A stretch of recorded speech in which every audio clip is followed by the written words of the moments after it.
Most people know what to do when police lights appear behind them. You slow down, you pull over, you keep your hands where they can be seen.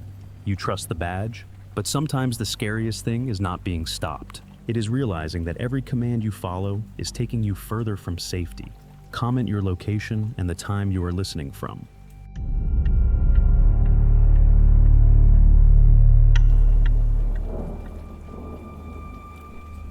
The first thing that bothered me was not the police lights. It was how long they stayed behind me before turning on. I had been driving that road for almost 40 minutes by then. It was one of those two-lane rural routes in Pennsylvania where the houses slowly disappear, then the gas stations, then the street lights. After that, it is just black road tree lines, mailboxes, and the occasional reflective sign shining back at your headlights. I was coming home from my mother's place. She lived outside a small town where the nearest grocery store closed at 9, and everyone still knew which cars belonged to which families. I had gone there after work to help her move a few boxes into the basement before winter. She packed me leftovers in 2 plastic containers, made me take an extra flashlight from her kitchen drawer, then stood in the driveway while I backed out. That detail matters because she checked my lights. She always did that. It was one of those habits parents keep even after you are grown. I remember rolling my eyes a little when she pointed at the back of my car and said, "Brake lights are good. Left signal, right signal, you're fine." So when the patrol car appeared behind me, about 20 minutes later, I did not think much of it at first. I noticed the headlights before anything else. They were low and steady, not tailgating me, not falling behind, just staying there. For the first mile, I told myself it was nothing. Cops drove those roads all the time. Deer accidents happened out there constantly, and there was a state park entrance not far away. Maybe he was heading home. Maybe he was watching for drunk drivers. Maybe I was only noticing him because the road was empty. Then another mile passed. Then another. The car behind me matched every small change I made. When I slowed near a curve, it slowed. When I came back up to the speed limit, it came back up too. I was doing exactly 55. My hands were at 10 and 2 without me realizing it. I remember checking my mirror more often than I should have, trying not to look like I was checking. There was a small church on the right with a gravel lot and 1 security light over the door. I considered pulling in there just to let the car pass. Before I could decide, red and blue lights filled my rearview mirror. I felt that quick hot drop in my stomach. Not panic, just that automatic feeling you get when you know you are about to be judged by someone with power over you. I put on my blinker. I slowed down. I pulled onto the shoulder where the gravel was wide enough, then stopped beside a ditch full of dead leaves. I turned on my hazard lights. I lowered my window halfway. I switched on the dome light. I placed both hands high on the steering wheel. I had been taught to do all of that. Be calm, be visible. Do not reach unless asked. Do not argue on the roadside. If something is wrong, deal with it later. The patrol car stopped behind me at an angle. Its lights flashed across the inside of my car in hard blue and red pulses. My leftover containers sat on the passenger seat in a grocery bag. My phone was in the cup holder. My registration was in the glove box. My license was in my wallet, still in my back pocket. For almost a full minute, no one got out. That was the second thing that bothered me. I watched the driver's door in my side mirror. It stayed closed. The lights kept flashing. My hazard lights clicked softly in the silence between pulses. Somewhere out in the trees, something moved through dry leaves, then stopped. I told myself he was running my plate. That was normal. Maybe he was calling in the stop. Maybe he was waiting for backup because it was late and the road was empty. I understood that. I did not want to be the guy who assumed something was wrong just because an officer was careful. Finally, the patrol car door opened. The officer stepped out slowly. I could not see much of him at first because of the lights behind him. He was tall, or looked tall from the angle. He had a dark uniform, a brimmed hat, and a flashlight already in his left hand. He did not approach right away. He stood beside his open door and looked at my car like he was waiting for something inside it to move. Then he started walking. The flashlight beam went across my rear window first, then the back seat, then the passenger seat. It paused on the grocery bag from my mother's house. It moved to the center console, then to my hands, then to my face. I kept looking forward. When he reached my window, he did not say anything for a few seconds. The flashlight was angled down, not directly in my eyes, but bright enough that I could not make out his face clearly. I saw the edge of his jaw, part of a badge. A radio clipped near his shoulder. "Evening," he said. His voice was calm, too calm for how long he had followed me. "Evening, officer," I said. "Do you know why I pulled you over?" I almost said no. Then I remembered that sometimes saying less was better. "No, sir." He tilted the flashlight toward the back of my car. "Your left taillight is out." I looked at him, then caught myself and looked forward again. "Oh, I'm sorry. I didn't know that." That was true enough. But in my side mirror, I could see a red glow reflecting off a small metal road sign behind me. It pulsed every time my hazard light clicked. Left side, bright enough to see. My left taillight was not out. I did not say that. Maybe it had flickered earlier. Maybe it had gone out and come back on. Maybe I was seeing the right side reflected strangely. There were a dozen boring explanations, and every one of them was safer than arguing with a police officer alone on a dark road. "License, registration, and proof of insurance," he said. "Yes, sir." I moved slowly, just like you are supposed to. "My license is in my wallet, back right pocket. Registration and insurance are in the glove box." He did not answer. I took that as permission. I lifted one hand off the wheel and reached back carefully for my wallet. The flashlight followed my hand the whole way. Slowly, he said. I froze. Then he added, "And don't look back at the other unit." For a second, I thought I had misheard him. The words did not fit what I knew about the scene around me. Other unit. I had not heard another car pull up. I had not seen another set of lights. I had not been told anyone else was there. I kept my hand exactly where it was, halfway between the steering wheel and my back pocket. My eyes stayed forward, but my mirror caught just enough of the road behind me. Past the flashing patrol car farther back on the shoulder, there was another vehicle sitting in the dark. No red and blue lights, no spotlight, just two white headlights low and still pointed at the rear of the officer's car. I remember the officer's flashlight beam dipping slightly, as if he had noticed me noticing. Then he said much quieter, "License first." I did not turn around. That was the part I kept thinking about later, how quickly I obeyed, how easily one sentence from someone in uniform made my whole body lock into place. The officer had told me not to look back at the other unit, so I did not look back, not directly. I kept my face toward the windshield and let my eyes do the smallest possible movements, the kind of movements I hoped would not be noticed in the side mirror. The second vehicle sat behind the first patrol car, maybe 30 or 40 yards back. Its headlights were on, but nothing else was. No red and blue lights, no spotlight, no shape of an officer standing beside it. Just two pale beams aimed down the shoulder steady enough that they looked less like a car waiting and more like something watching. I swallowed and tried to keep my voice normal. "My license is in my wallet," I said again. "I heard you," the officer said. He waited another second before nodding once. I took that as permission and reached back with two fingers slowly until I felt the edge of my wallet. Every small motion felt louder than it should have. The vinyl seat creaked, my sleeve brushed the center console. The hazard lights clicked in a rhythm that made the silence worse. I pulled my license free and handed it to him. He took it without looking at it. That was strange too. Most officers glance at your license right away. They check your face, your name, your date of birth. This one held it between two fingers and kept looking past me into the car. "Registration." "Yes, sir. Glove box. Open it with your left hand." I was right-handed. My right hand was closer. But I did not correct him. I moved my left hand across my body and opened the glove box slowly. The papers inside shifted forward. Old receipts, insurance card, vehicle registration, a tire pressure gauge I forgot I owned. The flashlight beam stayed fixed on the compartment. "Use two fingers," he said. I pinched the registration and insurance card carefully and passed them out through the window. Again, he took them without checking. Then he stepped back from the door. I thought he was going to return to his car. Instead, he stood there on the edge of the road just outside the dome light, reading nothing. His head angled slightly to the left toward the dark second vehicle.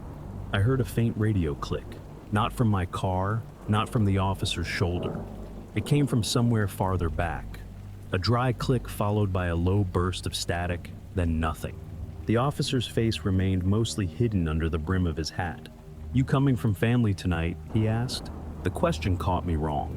I glanced at the plastic grocery bag on the passenger seat. There were containers inside, yes. Maybe he saw that. Maybe he saw the folded sweatshirt my mother had insisted I take. Maybe I smelled like her basement old cardboard and laundry soap. It was possible. It was all possible. "My mother's," I said, "just heading home." He did not react. "Long drive from your mother's place," he said. My hands tightened on the wheel before I could stop them. My mother did not live at the address on my license. She had moved 6 years earlier after my father died. Her house was not connected to my registration, my insurance, or anything else he should have seen from a plate check. I had not said which direction I was coming from. I had not mentioned the town. I told myself he guessed. Rural roads connect small places. People visit family. It was late. Maybe I looked tired in the way people look tired after seeing a parent. Maybe I was building something out of nothing because I was alone and nervous. That is what you do in moments like that. You help the situation stay normal for as long as you can. He finally looked down at my license. "You still live on Maple Ridge?" "Yes, sir. Alone." The question hung there. I did not like it. I liked it even less because he asked it in the same flat tone he had used for the taillight. No shift in voice. No sign that he understood how personal it sounded. No, I lied. It came out before I planned it. I do live alone. I have lived alone for years. But something in me refused to say that on the side of that road. The officer lifted his head. "No. My brother stays with me sometimes," I said. "He is there tonight." That was also a lie.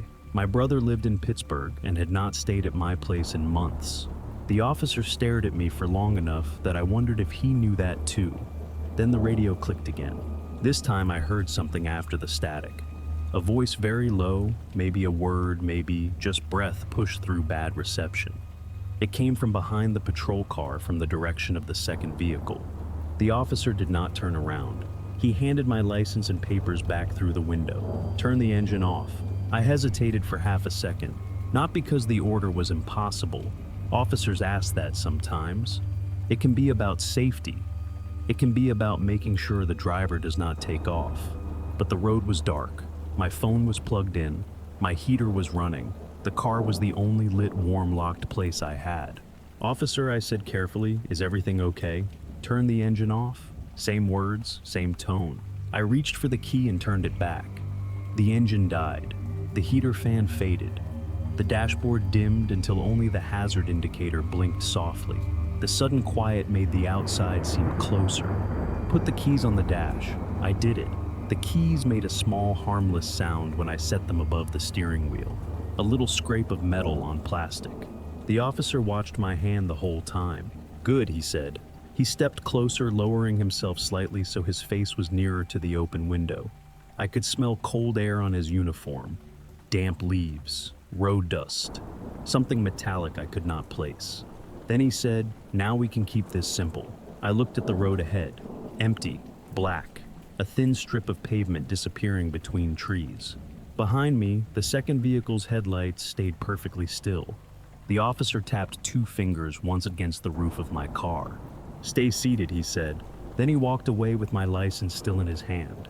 I almost called after him. I almost reminded him that he had given the papers back, but not the license. But the words died before they reached my mouth. Because as he passed the rear of my car, his body crossed through the reflection of my left taillight on the road sign behind me. The red glow was clear, bright, working. I watched him stop near the trunk. His flashlight beam dropped low, not toward the taillight, but toward my license plate. There was a soft metallic sound, a click, then another. I could not see what he was doing. The patrol lights washed everything in blue, then red, then blue again. My hands stayed on the steering wheel, even though the engine was off and the keys were no longer in reach. The second radio clicked. This time I heard the voice clearly enough to know it was not the officer beside my car. It said he sees it. The officer at my trunk stopped moving. For the first time, he turned his head toward the dark second vehicle. Neither of them said anything for several seconds. Then the officer came back to my window. His face was still hidden under the brim of his hat, but his voice had changed. Not much, just enough to lose the smoothness. "Step out of the vehicle," he said. I looked at my keys on the dash. I looked at my phone in the cup holder. I looked at the empty road ahead of me. "Officer," I said, keeping my voice as even as I could, "am I being detained?" He leaned closer to the window. "You are being instructed." That was not an answer, but it sounded enough like one that I opened the door. I opened the door with my left hand because that was the hand closest to the handle. The officer immediately said, "Use your right." I stopped halfway. My right hand was on the steering wheel. My left hand was already on the handle. It was such a small correction that it should not have mattered, but it did. It made me feel like I had already failed a test I did not know I was taking. "Sorry," I said. He did not answer. I switched hands slowly and pushed the door open. Cold air came into the car and took the last of the heat with it. The gravel shoulder crunched under my shoe when I stepped out. I kept both hands visible, palms open, elbows slightly away from my sides. The officer moved back just enough to give me room, not enough to feel safe. "Close the door." I closed it. "Face forward." I faced the road ahead. "No, face the vehicle." I turned back toward my car. "Hands on the roof." I put both hands on the roof. The metal was damp and cold. My fingers spread without me meaning to. I could see my own breath in the dome light through the window. For a few seconds, nothing happened. Then I heard footsteps behind me. Slow ones, not the officers. These came from farther back on the shoulder from the direction of the second car. I did not turn my head. That was the trap. I understood it even then.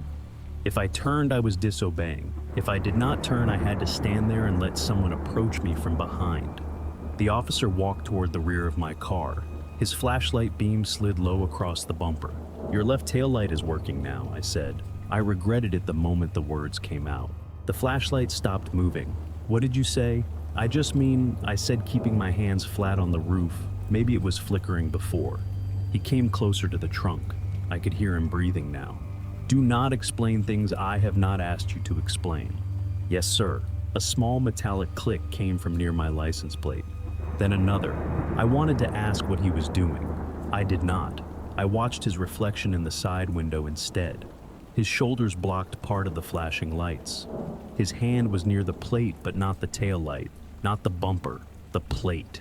Something dark and flat was in his hand. At the time, I did not know what it was. Later at the gas station under bright lights, I found 2 fresh scratches near the top edge of my rear plate. They were short and parallel, like something magnetic had been pulled off too quickly. But standing there on the roadside, all I knew was that he had stopped pretending to check the taillight. "Step back from the car," he said. I looked at my keys through the windshield. They were still on the dash. My phone was still in the cup holder. The door was closed. The engine was off. "Officer, my phone and keys are inside." I did not ask where they were. I kept my voice low. "I just don't want to be away from the vehicle." "Step back." Behind me, the second set of footsteps stopped. I moved 1 step backward, then another. Gravel shifted under my shoes. The officer watched me from beside the trunk. Farther. I stepped back again. The voice from the dark second car spoke for the first time without radio static. "Not that far." I froze. It was close enough to sound human, close enough to be standing outside. But when I forced my eyes toward the mirror angle in the window, I still saw no person near the second headlights. The officer near my trunk turned his head slightly. "Do not listen to him," he said. "Him." That word did something to me. Until then, part of me still thought the second car was normal backup. Another deputy. Another officer. Someone who had a reason to be there. But the first officer had not said my partner. He had not said deputy. He had not said backup. He had said him. I kept my hands up. "Officer," I said, "which unit is he with?" No answer.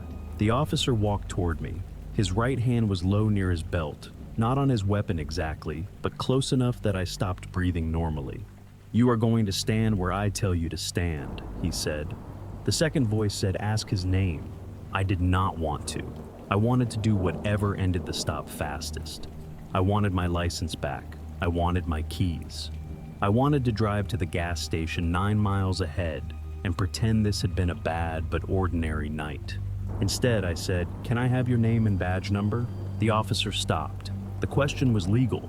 normal, reasonable. I knew that. He knew that too. Still, the air changed. He gave me a name too quickly. Deputy Harris, badge 214. It came out smooth like something memorized. The second voice said wrong. The officer's face was still shadowed, but I saw his jaw tighten. Then he gave me a new order. Turn around. The second voice spoke at the same time. Face forward. I stood between the two commands with my hands half raised, not knowing which version of obedience would get me hurt. For a few seconds I did nothing. That was the only choice I could make without choosing wrong. The officer in front of me had told me to turn around. The voice behind me had told me to face forward.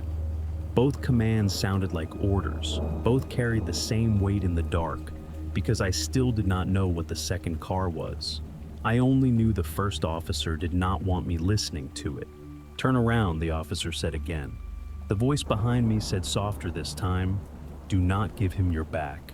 My arms were still raised. Not high, not aggressive, just visible. The kind of posture you use when you want everyone to understand you are not a threat.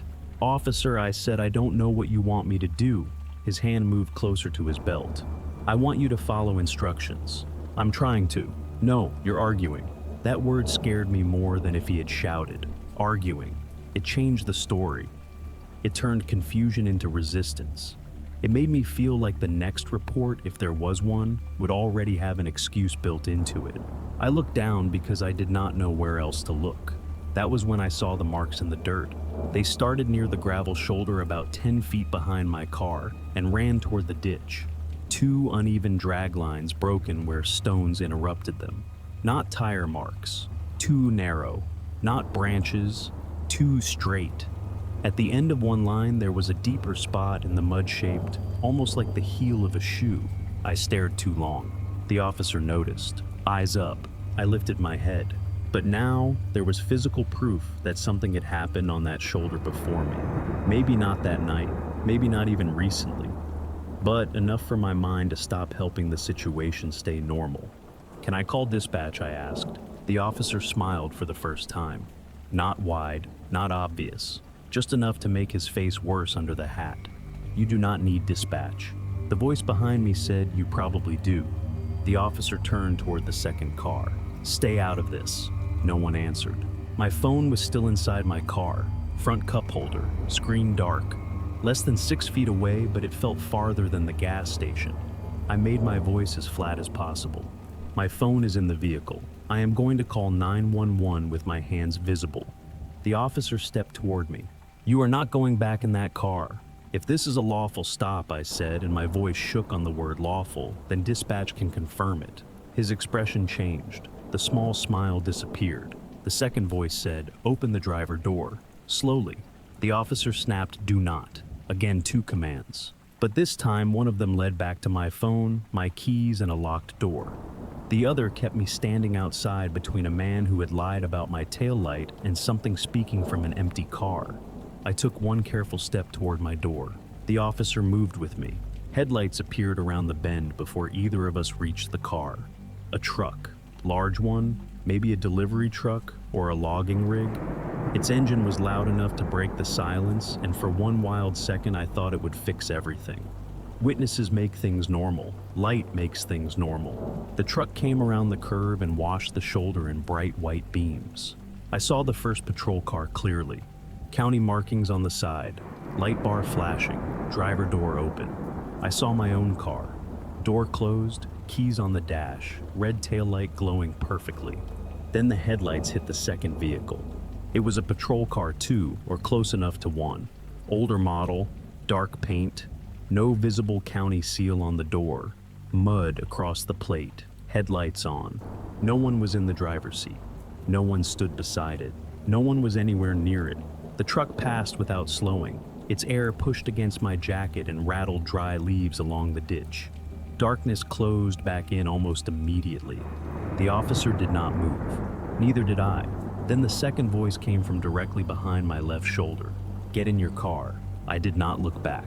I did not wait for the first officer to agree. I moved. The officer shouted something. Maybe my name. Maybe a command. I only heard the first part because my hand was already on the door handle. I opened the door and grabbed the keys from the dashboard. His hand hit the roof hard enough to make the car shake. Stop. I dropped into the seat, pulled the door shut, and hit the lock button. My hands were moving badly now, clumsy with cold and fear. The key missed the ignition once, then twice. The officer's flashlight struck the window. White glare filled the car. Opened the door. I got the key in. The engine turned over. My phone screen lit in the cup holder as it reconnected to the car. No signal, then 1 bar, then 2. The officer leaned close to the glass. For the first time, the flashing lights showed enough of his face for me to see his eyes. They were not angry. They were scared. Not of me, of whatever was behind him. I put the car in drive. The second voice spoke one last time, low enough that I felt it more than heard it. Do not stop until there are people. I pulled away from the shoulder. The officer stepped back, but he did not chase me. He did not run to his patrol car. He only stood there in the wash of his own lights, watching me leave. In the rearview mirror, the first patrol car stayed where it was. The second car's headlights turned off. Just like that. Gone. I did not speed. That sounds impossible when I say it now, but it is true. I wanted to floor it. Every part of me wanted to tear down that road until the patrol lights were gone, but some small stubborn part of my brain kept repeating the same thought. Do not give anyone a reason to stop you again. So I drove the speed limit, maybe 5 over. My hands were locked around the wheel so tightly that my fingers hurt. I kept checking the rearview mirror, waiting for the flashing lights to rise behind me again. They did not. For the first mile, there was only darkness, then another empty stretch of road, then a mailbox, then a closed farm stand with pumpkins still stacked beside the sign. Ordinary things, things that should have made me feel better. They did not. My phone found service about 3 miles from where I had been stopped. I called 911 before the second bar even held steady. When the dispatcher answered, I realized I had no idea how to explain what had just happened without sounding drunk, unstable, or guilty of something. I said I had been pulled over by a deputy on Route 46. I said there was a second patrol car with no lights. I said I was told to leave and I was driving to the nearest public place. The dispatcher did not interrupt. That made it worse. She asked for my name, my vehicle, my plate, and my location. I gave her everything. Then she said very carefully, "Do not stop on the shoulder again. Continue to Harlan's Gas and Food. There will be units waiting. There will be units waiting. Not I will send units. Not we are checking. Waiting." I almost asked what she meant. Then I saw the yellow sign for Harlan's glowing ahead at the edge of the road, and I decided I did not want more answers until I was under lights. The gas station was mostly closed except for the pumps and the small cashier window. A man in a hoodie was filling a work van near Pump 3. A woman sat in a parked SUV eating from a paper bag. Normal people, witnesses, light. I pulled in beside the air pump and left the engine running until 2 marked sheriff vehicles came in from the opposite direction. Real ones. I knew they were real before they stopped. Their cars had clear county seals, their plates were clean, their emergency lights were off. Both deputies stepped out where I could see their hands. One of them, a woman maybe in her 40s, held up one palm and said my name before getting close. That helped more than I expected. She asked if I was hurt. I said no. She asked if I had a weapon. I said no. She asked if I could step out slowly and keep my hands visible. I did. This time the instruction made sense. The second deputy checked my taillights while I stood near the pumps. Left signal, right signal, brake lights, hazards. Everything worked. The woman deputy looked at the back of my car for a long moment. Then she asked, "Did he touch your plate?" I had not told her that. I said I thought so. She crouched near the rear bumper and shined her flashlight along the top edge of the plate. There were 2 fresh scratches in the paint, short and clean.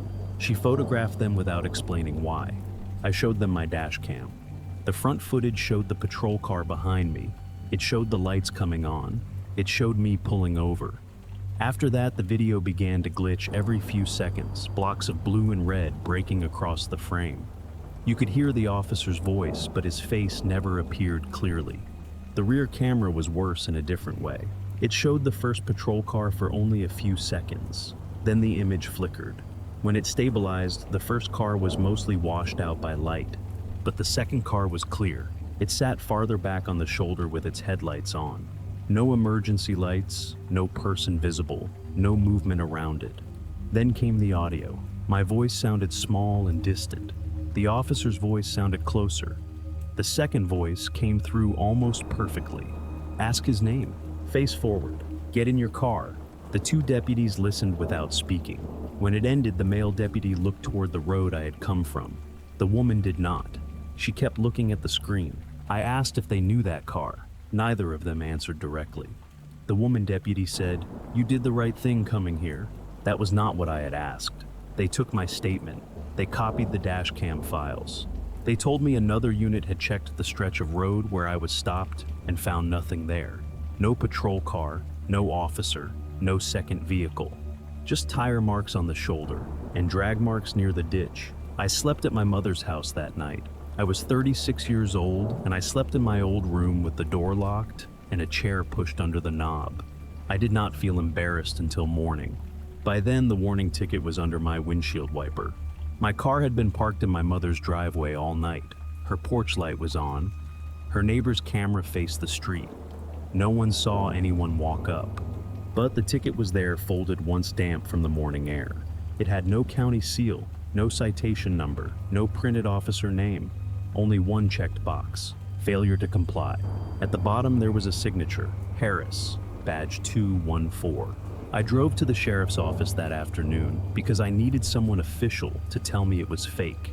I needed someone to laugh or frown or say it was part of an investigation I did not understand. The woman at the front desk took the paper from me.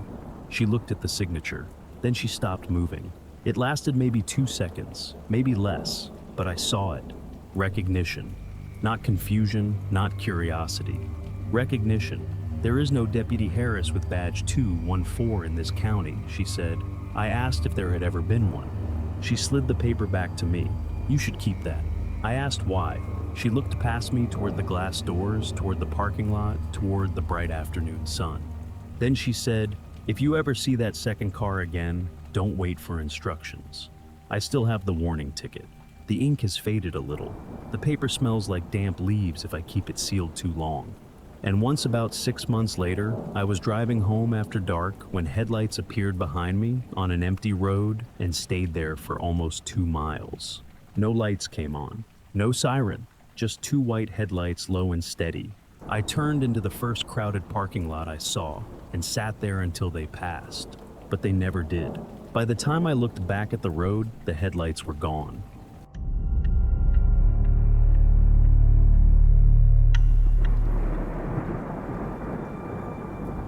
I did exactly what you are supposed to do when a police car pulls behind you at night. That is the part that still bothers me. I did not speed up. I did not keep driving for miles. I did not reach for anything before he came to the window. I put on my blinker, eased onto the shoulder, stopped under the only working street light for half a mile, and turned on my hazard lights. The road was a 2-lane highway in South Georgia. The kind that runs past pine lots, closed produce stands, and dark fields with no houses close enough to see clearly. I was coming home from a late shift at a nursing home outside Tifton. I was tired, but not falling asleep. I had a travel mug of gas station coffee in the cup holder, my phone mounted on the dash, and a cheap dash cam my sister had made me buy after someone sideswiped me the year before. That made me feel safer than I probably should have. The patrol car stopped behind me with its lights on, but no siren. I could see red and blue flashing across the inside of my car. I lowered my window halfway. I turned on the cabin light, then I placed both hands high on the steering wheel. I waited. The officer came up on the driver's side slowly. His flashlight moved across my back seat first, then my purse on the passenger floor, then my hands. Hands on the wheel, he said. I looked straight ahead. Yes, officer. License and registration. My license was in my wallet inside my purse.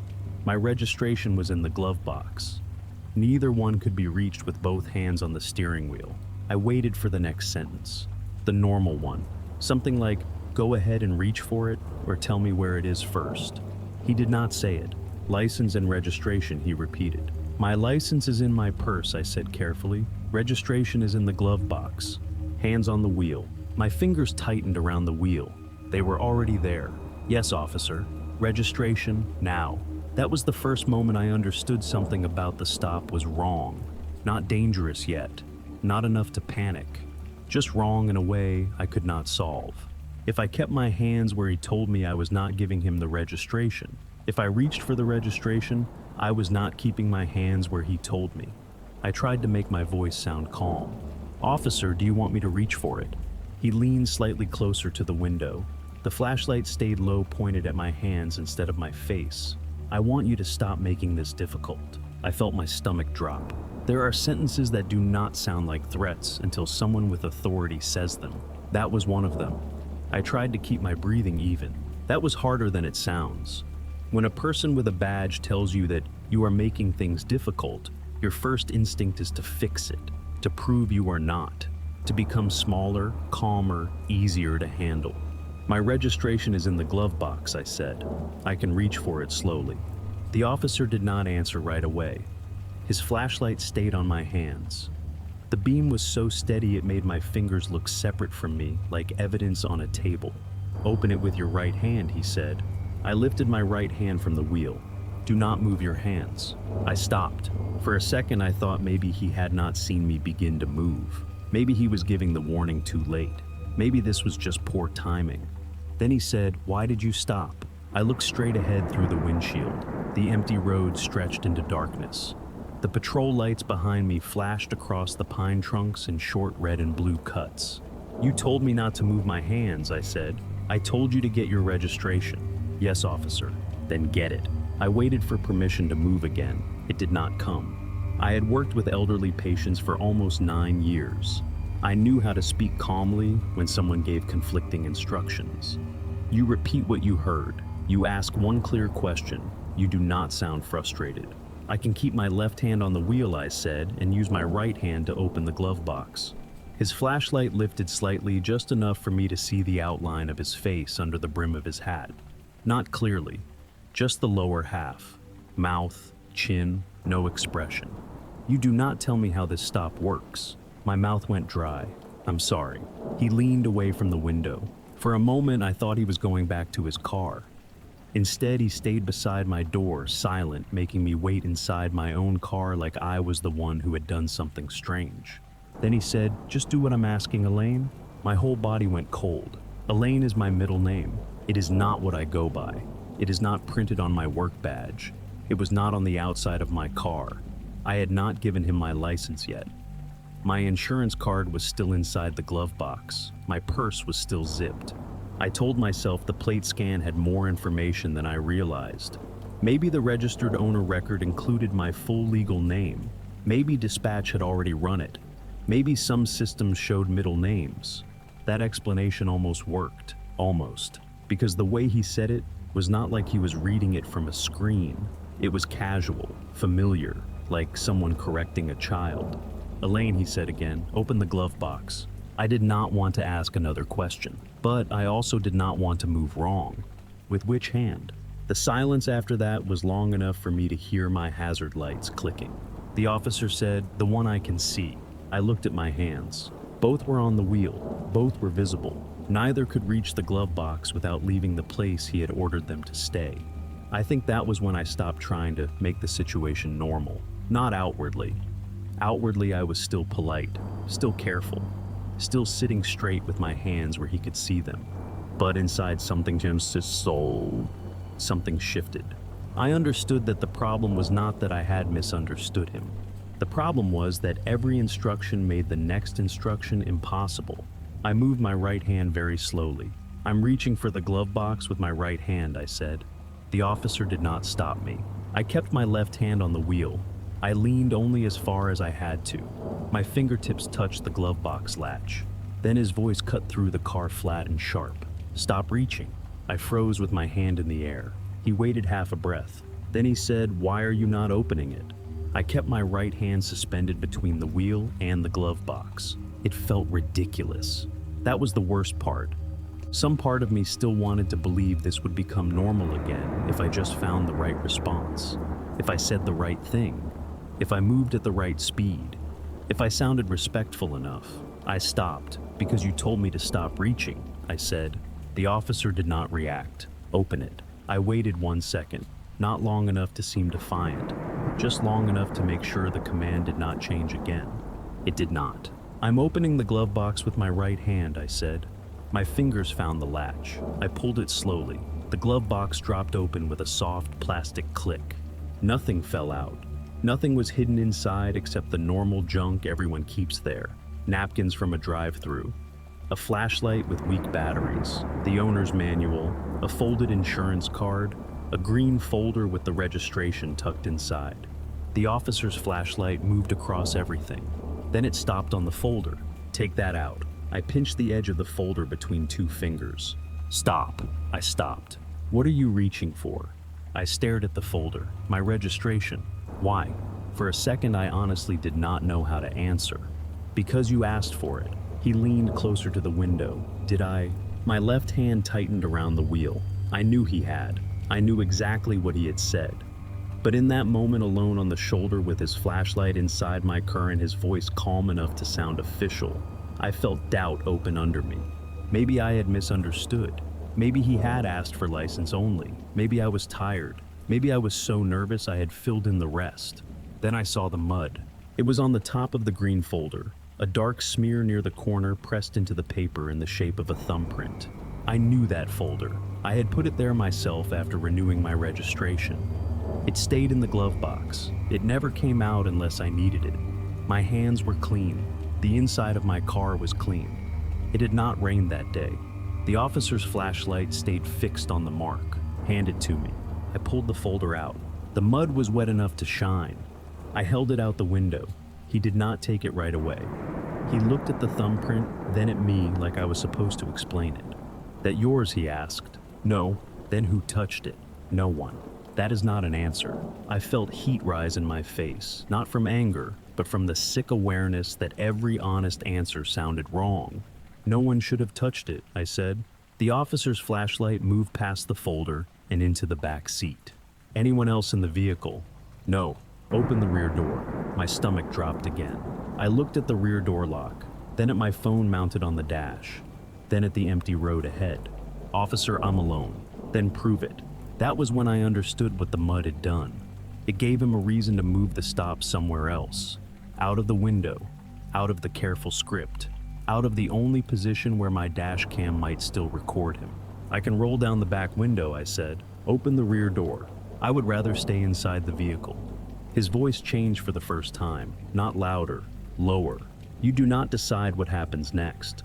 The flashlight beam left my car and angled down toward the pavement beside my door.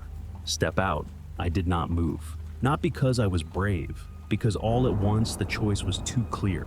If I got out, I would be standing on a dark shoulder with a man who already knew my middle name, a man who had made every instruction impossible, a man who was now asking me to prove something that could not be proven.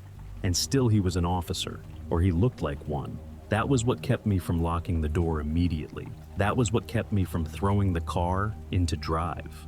A uniform can make your fear feel illegal. I looked at the folder still in my hand. The thumbprint had smeared slightly where my fingers touched the edge.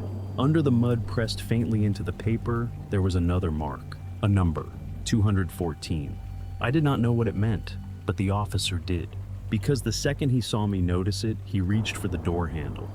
His fingers closed around the outside handle before I could lock the door. The door did not open. I had locked it automatically when I pulled onto the shoulder. I did not even remember doing it. That small click, that habit probably saved me from making the worst decision of my life. The officer looked at the handle, then at me. Unlocked the door. I held the folder against my chest with one hand. My left hand stayed on the steering wheel. I would like to call dispatch, I said. You are not calling anyone. I can confirm the stop. The stop is already confirmed. That sounded official enough to be terrifying. It gave me nothing to argue with and no proof either way. He pulled the handle again, this time harder. The car rocked slightly. I looked at my dash cam screen. The tiny front camera image showed the road ahead and part of my windshield. It did not show his face. He was standing too far back from the window just outside the frame. I realized then that he had been there most of the time, close enough to control me, far enough not to be recorded clearly. "Open the door," he said. I looked in the rearview mirror. His patrol car was behind me with the lights flashing. At least I could see the lights in the mirror, but on the dashcam's rear camera preview, the road behind me looked almost empty. The image was dark and grainy, with a blank smear where the patrol car should have been. Maybe the lights were blowing out the sensor. Maybe the cheap camera was failing. Maybe I was seeing the mirror and screen at different angles. I was tired of giving the night excuses. "I am going to call 911, I said. His face moved closer to the glass. "If you touch that phone, you are interfering with an active stop. My hands will stay visible. Unlock the door." Instead, I raised my voice just enough for the phone to hear me. "Call 911. The screen lit up. For 1 second, I thought it worked. A call screen appeared. The speaker clicked on. The timer started. Then I saw the number. It was not 911. It was a local number I did not recognize. I had not touched the phone.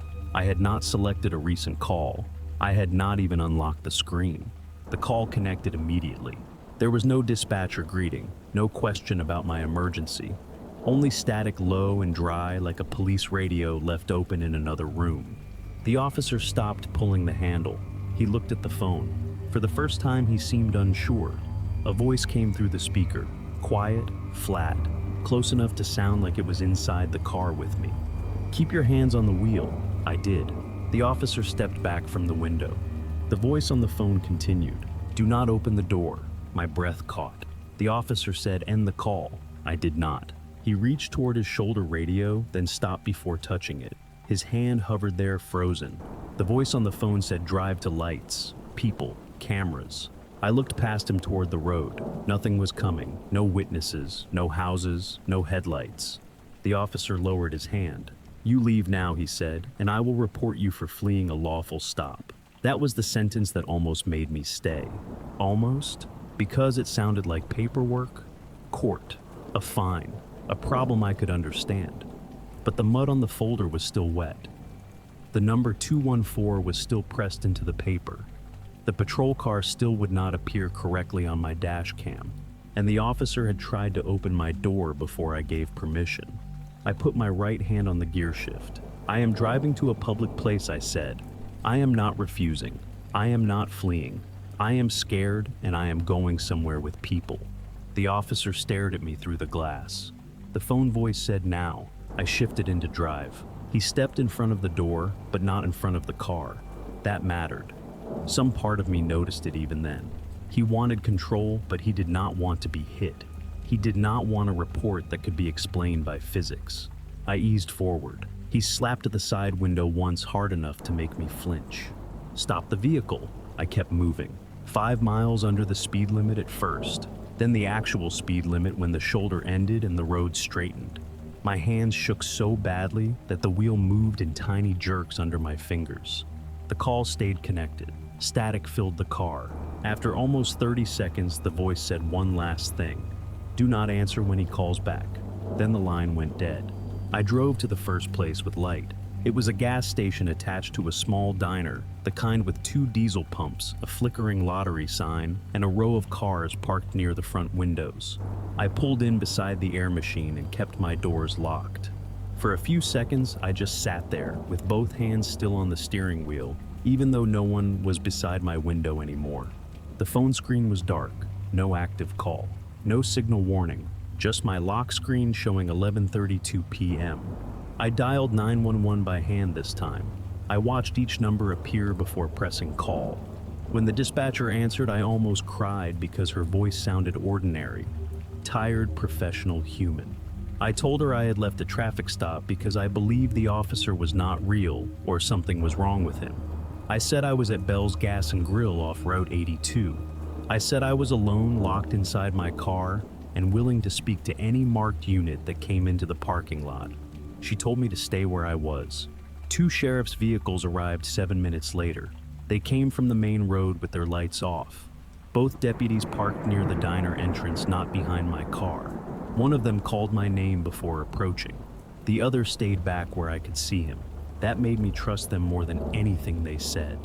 They checked my license, they checked my plate, They checked my taillights, my insurance, and the inside of my car with my permission. They asked if anyone had been riding with me. They asked if I had stopped anywhere after work. They asked if the officer had touched me. Then they checked the green folder. The mud was still there. Under the gas station lights, it looked darker than before, not dry dirt. Wet mud pressed into the paper in the shape of a thumb. Below the smear, the number was clearer. 214. The older deputy stared at it for a long moment. I asked him what it meant. He said, probably nothing. People say that when it is not nothing. They drove back to the stretch of road where I said the stop happened. I waited in the diner with a coffee I did not drink. The waitress kept looking at me like she wanted to ask questions, but knew better. I appreciated that. When the deputies returned, they said there was no patrol car there, no officer, no report of a stop in that area, no unit assigned to Route 82 at that time.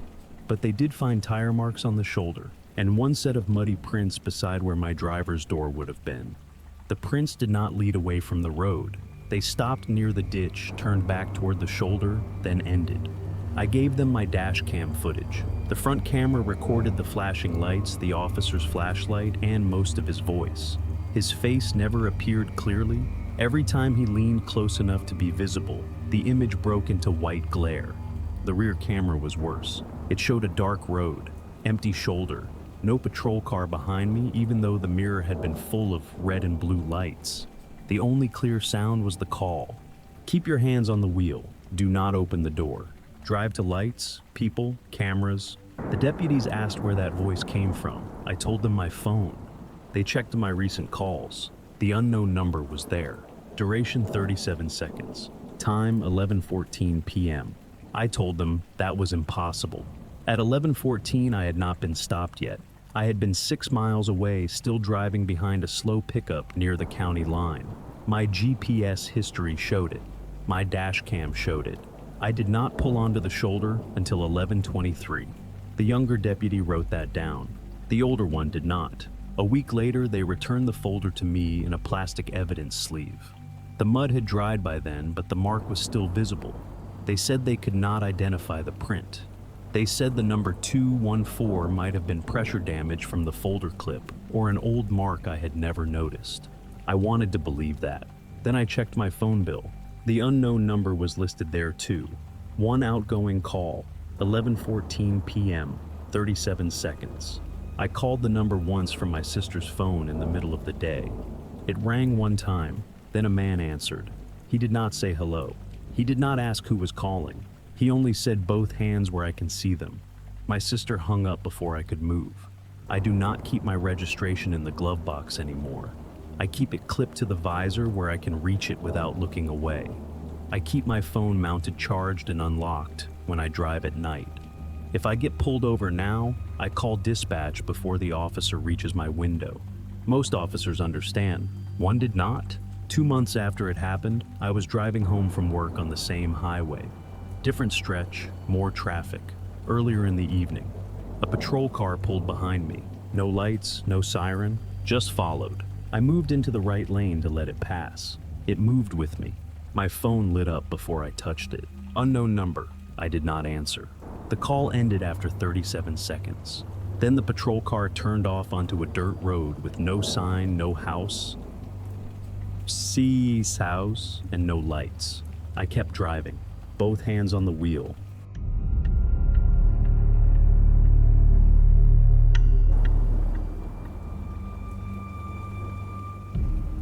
The deputy said I had missed a stop sign near mile marker 118. The problem was, I had not reached mile marker 118 yet. I knew that because my GPS was still open on the dashboard. The blue route line ran straight ahead through rural Missouri, past dark fields and narrow tree lines, and the next marker on the map was still 3.6 miles away. I remember that number clearly. 3.6. It sat in the corner of the screen while red and blue lights flashed across my windshield. I was driving home from my cousin's wedding in Columbia. I had not been drinking. I had coffee in the cup holder, my tie loosened around my neck, and a cheap dash cam stuck behind the rearview mirror. My wife had my location shared on her phone because she hated when I drove country roads late at night. That made the whole thing feel routine at first. The patrol car came up behind me about 15 minutes after I left the interstate. It stayed there for less than a mile before the lights came on. I pulled over right away just past a mailbox with no house visible behind it. I put the car in park, turned on my hazards, switched on the cabin light, lowered the window halfway, and kept both hands on the wheel. The deputy approached from the driver's side. He looked real. That is the easiest way to say it. Real uniform, real badge, real county patch, real patrol car in the mirror.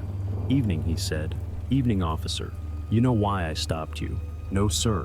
He leaned slightly toward the window. His flashlight stayed low, pointed at my lap instead of my face. "You rolled through the stop sign back at mile marker 118. I glanced at the GPS before I could stop myself. He noticed. "That thing is behind," he said. I looked back at the road ahead. "I'm sorry, officer. I don't think I've reached 118 yet." He did not react like I had contradicted him. He did not get angry. He did not even sound annoyed. He only said, "You did." That was the first wrong thing. Not the stop itself, not even the accusation. People make mistakes. Officers misread plates. GPS lags. Roads change. Signs get moved. It was how certain he sounded. Like the place I had not reached yet had already happened to me. "License, registration, and proof of insurance," he said. "Yes, sir."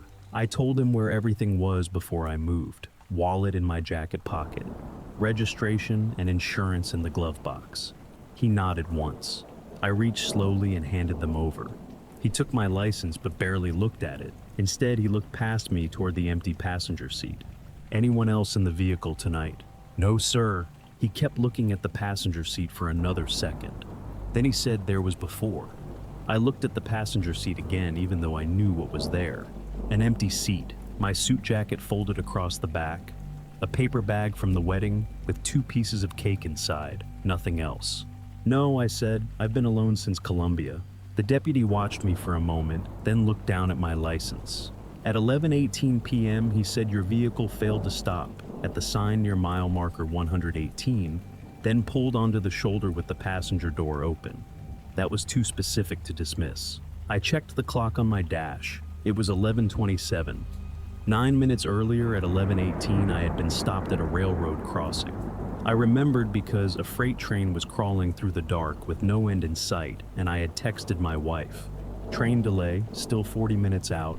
The message was still on my phone screen when it lit up in the cup holder. I wanted to tell him that.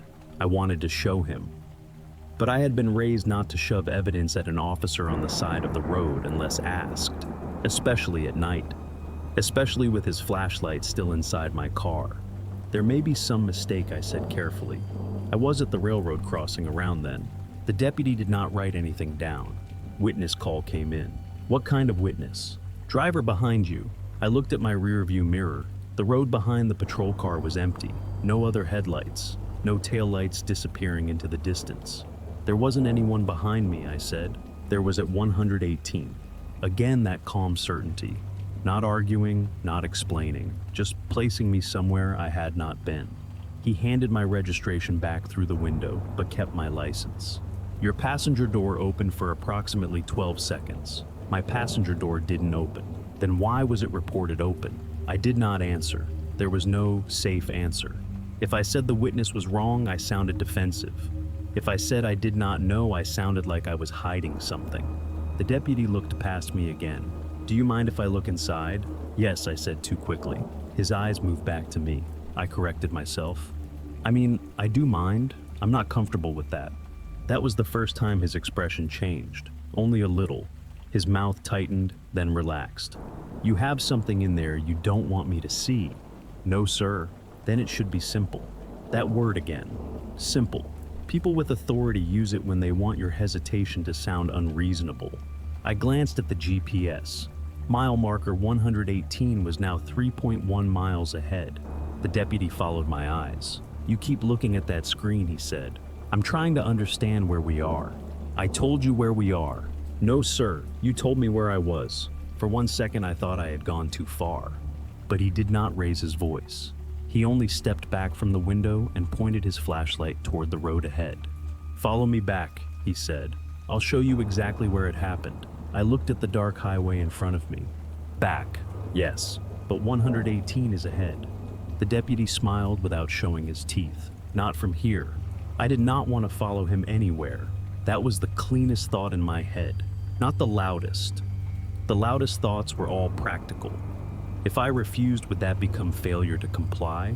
If I drove away, would he say I was fleeing? If I stayed parked on the shoulder alone in the dark, was that any safer than moving? The deputy still had my license. That mattered too. It was a small thing, but small things become heavy during a traffic stop. He had proof of who I was. I did not have proof of who he was beyond the uniform, the badge, the patrol car, and the fact that every part of me had been trained to treat those things as enough. "Officer," I said, "can I call dispatch and confirm the stop?" "You can," he said, "but signal drops hard after the next curve." I looked at my phone. 1 bar. 1 bar, then none, then 1 again. He was not lying about that part. "I'd rather wait here for another unit." "There is no need for another unit. I'm not trying to be difficult." "I know," he said. That answer should have made me feel better. It did not. He stepped back toward his patrol car and made a small circling motion with his flashlight. "Follow." I sat there for 1 more second, hands still on the wheel engine, running GPS glowing on the dash. Mile marker 118 was now 2.9 miles ahead. My wife's last text sat unanswered. "You good?" I did not answer it. I did not want him to see me using the phone. The patrol car pulled forward. I put my car in drive and followed. Not because I trusted him, because I wanted witnesses' records, something official. I told myself I would follow only as far as the next lit place. I would not turn onto a dirt road. I would not leave the main highway. I would not get out of the car. Those were the rules I made for myself. For the first half mile, nothing happened. The patrol car kept a steady speed just under the limit. No sudden turns, no siren, no spotlight. The road curved between trees and low fields. My GPS recalculated twice, then corrected itself. Then the blue arrow showing my car jumped backward. It was only for a second. The route line flickered and my position moved from the highway ahead to a point behind us, near mile marker 118. I blinked. The arrow returned to where it should have been. I checked the dashcam timestamp. 11:30 p.m., normal, still recording. The patrol car slowed near a narrow road on the right. There was a sign at the entrance. County maintenance access. Authorized vehicles only. No streetlights, no houses, no visible buildings, just a strip of pavement disappearing into trees. The patrol car turned on its right signal. My hands tightened around the wheel. This was the line. The deputy turned into the access road and rolled forward about 20 feet. Then he stopped, angled slightly, waiting. I kept driving straight. For 3 seconds I thought maybe he would let me go. Then the patrol car backed out of the access road and stopped across the mouth of it facing the highway. Not blocking me, not chasing me, just watching. My phone found 1 bar again. I hit voice command before I could talk myself out of it. "Call Claire." The phone chirped, then failed. No service. The GPS recalculated again. This time the destination banner changed by itself. "Proceed to mile marker 118. I had not entered that. I had never entered that. The patrol car was still in my mirror, sitting sideways at the access road lights, flashing silently through the trees. I kept both hands on the wheel and drove toward the first gas station icon on the map. I did not know if that was the right choice. It was just the only one that did not require me to follow him into the dark. The gas station was 7 minutes away according to the map. It felt farther. I kept waiting for the patrol car to appear behind me again. It did not. The road stayed empty except for my headlights and the occasional reflector post flashing white along the shoulder. My phone moved between 1 bar and no service. The GPS kept trying to reroute me back toward mile marker 118 until I muted the directions. I did not turn it off. That is important. I wanted the timeline. I wanted the location history. I wanted something that would tell me later where I had actually been, because the deputy had made a simple thing feel uncertain. A road marker, a time, a place, things that should not be negotiable. The gas station appeared after a long curve sitting by itself under a tall white sign. Nelson's Fuel and Market, 3 pumps, a small store, fluorescent lights bright enough to make the parking lot look washed out and unreal. There were 2 cars at the pumps and a man standing outside near the ice machine smoking. That was enough. People, cameras, light. I parked near the front door, not at a pump. I locked the car and went inside with my phone, my wallet, and my keys. My hands were shaking, so I bought the first thing I saw, a bottle of water from the cooler. I did not even want it. I wanted the receipt. The cashier was a young guy with earbuds around his neck. He barely looked at me when he rang it up. "Need a receipt?" "Yes," I said too quickly. He printed it and handed it over. The timestamp was 11:38 p.m. That helped. Then I looked at the address printed under the store name. Nelson's Fuel and Market Route, 46 mile, marker 118 service stop. I stared at it long enough that the cashier noticed. Something wrong. I looked past him at the front window. The sign outside said Nelson's Fuel and Market. The pump decals said the same thing. A small rack near the door had local postcards with the town name printed on them. None of it said mile marker 118. "Is this the right address?" I asked. He looked at the receipt. "Yeah, should be. It says mile marker 118. He frowned and leaned closer. "That's weird. Is this place near 118? "No. We're closer to 114. Maybe 115 if you count the old marker before they replaced it." I waited for him to laugh or blame the printer.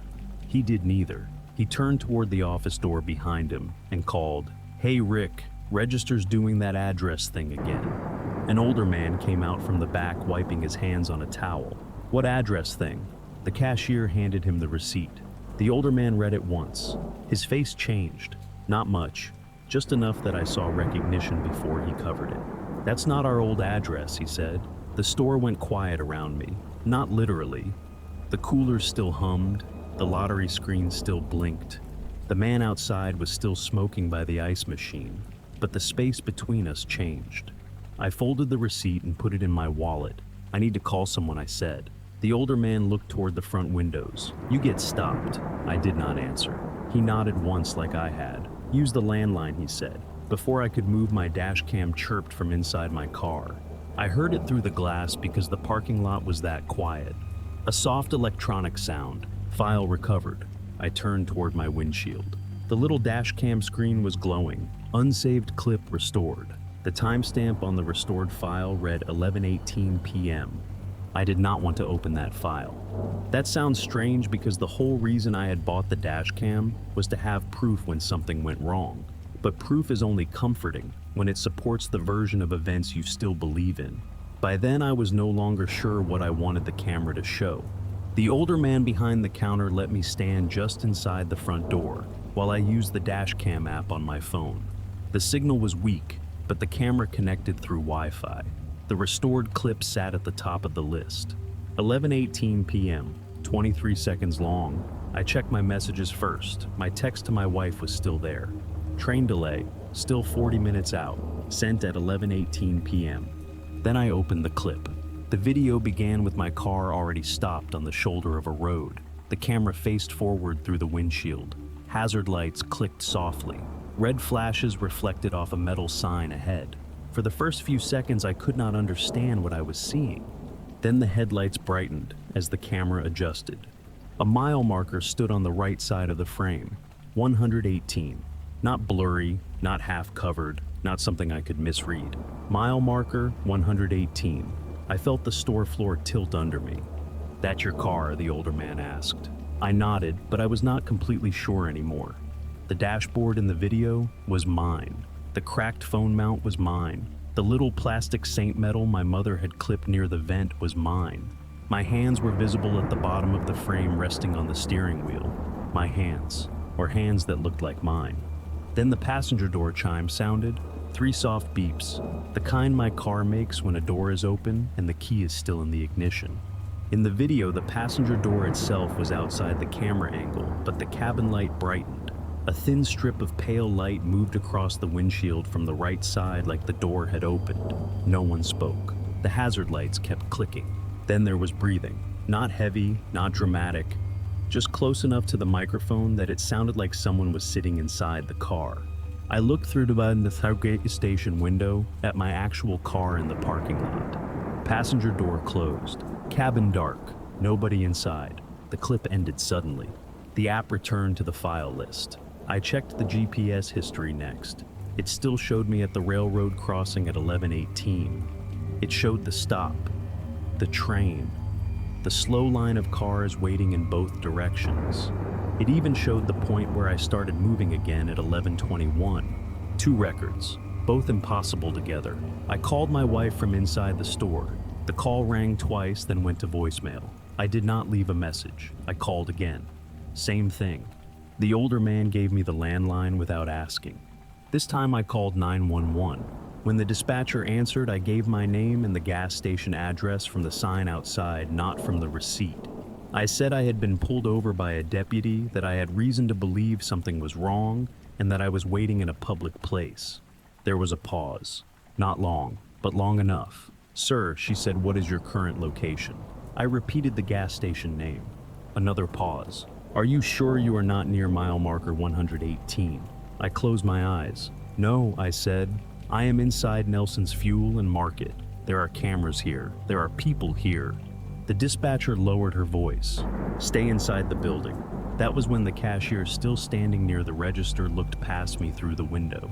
His face went slack. I turned. Across the road beyond the edge of the gas station lights, a patrol car had parked on the shoulder. No red and blue lights. No siren. Just headlights. The older man reached over and locked the front door. I did not ask why. The patrol car sat there for maybe 10 seconds. Then the driver's side door opened. No one got out. The door simply stayed open, facing the road with the dark interior behind it.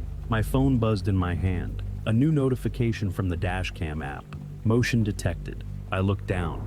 The thumbnail showed the inside of my car. Passenger seat. Empty. Then the app refreshed. The passenger door chime sounded from outside, faint but clear through the glass. 3 soft beeps. The patrol car across the road turned off its headlights. The gas station windows became mirrors, and in that reflection for half a second, I saw someone sitting in the passenger seat of my car. The real deputies arrived 12 minutes later. I say real because they came in the way real help comes. No drama, no lights at first, no sudden commands through a window. 2 marked county vehicles pulled into the gas station lot and parked near the pumps where the cameras could see them. Both deputies stepped out slowly. One stayed by the cars. The other approached the locked front door with empty hands. The older man behind the counter did not unlock it until the deputy showed his ID against the glass. Even then, he kept the chain on while we explained. The deputy listened without smiling. That scared me more than if he had doubted everything. He took my license, the receipt, the dashcam file, and my phone timeline one piece at a time. He did not tell me I was confused. He did not say GPS was unreliable. He did not say cameras glitch. He only asked clean questions. What time did the stop begin? Did you ever reach mile marker 118? Did anyone enter your vehicle? Did you open the passenger door? I answered no to the last 2. They checked my car in the parking lot. I watched from inside the store while one deputy stood by my driver's door and the other opened the passenger side with my permission.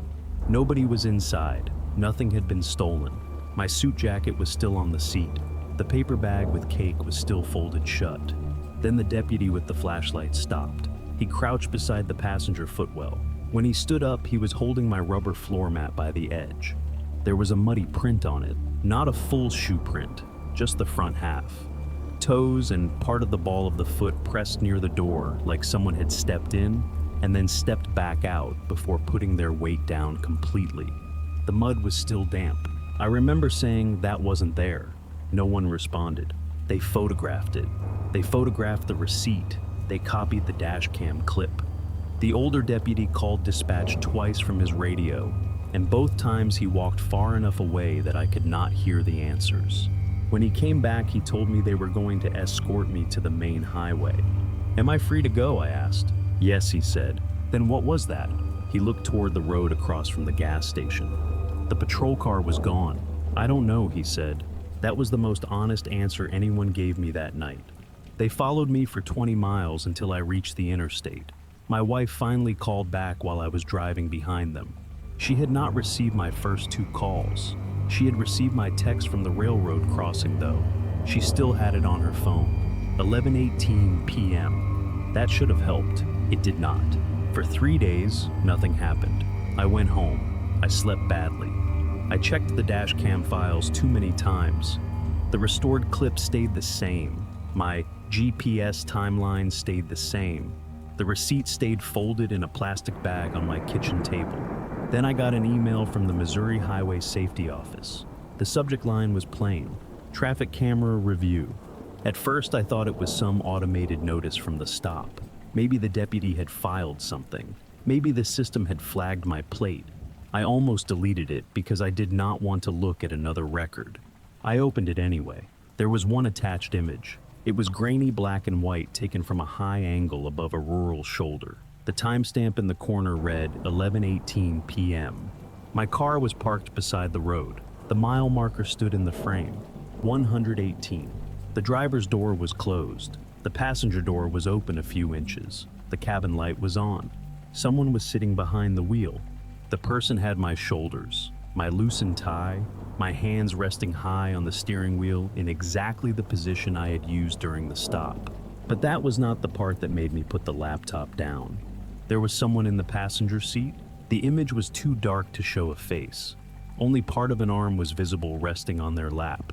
In their hand was a small rectangle of white paper, a receipt. Below the photo there was an automated note. Driver remained compliant. No citation issued. I printed the image because I thought paper would make it feel less able to change. I put it in an envelope with the gas station receipt, the dashcam copy, and a written timeline of the night. I kept all of it in the drawer beside my bed. For a while I checked it every few days, then once a week. Then I tried to stop. About a month later I opened the envelope again. The receipt was still there. The traffic camera photo was still there. Same timestamp, same car, same mile marker, same open passenger door. But something in the image had changed. The white receipt was no longer in the passenger's hand. It was lying on my dashboard, in the exact same spot where I had placed the real receipt before sealing the envelope. I stared at it until my eyes hurt. Then I looked at the actual receipt. It was still in the envelope. Same folds, same timestamp, same wrong address. I put everything back and taped the envelope shut. I do not keep records anymore, not for that night, not for things I cannot prove in a way that stays still. Because somewhere on some road I still have not driven again, there is a version of me that reached mile marker 118, and whatever was sitting beside him kept the better copy.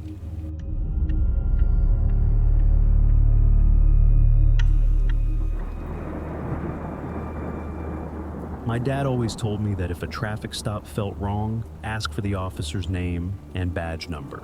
I did. That made everything worse. I was driving through rural Ohio a little after midnight, coming back from a weekend training seminar for work. I had not been drinking. I was tired, but not sleepy. My phone was mounted on the dash, the GPS was still running, and my dash cam had a red recording light blinking behind the mirror. The road passed an old way station that had been closed for years. I knew it was closed because the sign was faded. The entrance was blocked by 2 orange barrels, and weeds had grown through cracks in the pavement. I remember noticing it because the place looked too empty for how bright the moon was. The patrol lights came on just after I passed it. I pulled onto the shoulder like you are supposed to. Hazard lights on, cabin light on, window halfway down, hands visible on the wheel. I waited without reaching for my wallet. The officer came up on the driver's side. He looked normal at first. Dark uniform, county patch, badge on his chest, flashlight low in his left hand. "Evening," he said. "Evening, officer. Unsafe lane change back there." I almost said I had not changed lanes in miles. Then I remembered the merge near the interstate ramp earlier. Maybe that was what he meant. Maybe I had drifted when I checked the GPS. Maybe I was tired enough not to notice. "Yes, sir," I said. "I'm sorry. License, registration, insurance." I told him where everything was before I moved. Wallet in my jacket pocket, registration and insurance in the glove box. He nodded once, so I reached slowly and handed everything out the window. He took the documents. That was when I asked, "Officer, can I get your name and badge number?" He did not answer right away. It was not a long pause, but it was long enough for me to hear the hazard lights clicking and the engine ticking softly under the hood. Then he said, "Mason, badge 417. I nodded like that was all I needed. But when his flashlight shifted, light moved across the badge plate on his chest. For less than a second, I could see the number stamped under the shine. It did not look like 417. It looked like 412. I told myself I had seen it wrong. The red and blue lights were flashing behind him. The metal caught glare. Maybe the last number was scratched. Maybe the badge plate was not the badge number at all. Some departments use separate unit numbers. Some use employee numbers. I knew enough to know I did not know enough. Still, I reached for my phone with 2 fingers and opened the Notes app. The officer noticed. "You write everything down during stops?" he asked. His voice stayed calm. That made the question worse. "My father was a truck driver," I said. "He told me to keep records." The officer looked at me through the half-open window. Then he said, "Smart father." It should have sounded like a compliment. It did not. He stepped back with my license and registration, still in his hand, then walked toward his patrol car. He did not hurry. He did not look over his shoulder. He moved like he knew I would stay exactly where he had left me. I typed the note quickly. "Mason, 417. Maybe 412. Old Way Station, 12:14 a.m. Before I could lock the screen, his flashlight appeared in my side mirror again. He had stopped halfway between my car and his. He was looking at my phone. I locked the screen without thinking. That was probably what made it look worse. I did not mean to hide anything. I only reacted to being watched. The officer was standing in the space between our cars with my license in one hand and his flashlight in the other, looking straight at the glow of my phone. For a second, neither of us moved. Then he turned and continued back to his patrol car. I sat there with both hands on the wheel and forced myself not to touch the phone again until he was inside. The patrol lights kept flashing through my rear window. Red, blue, red, blue.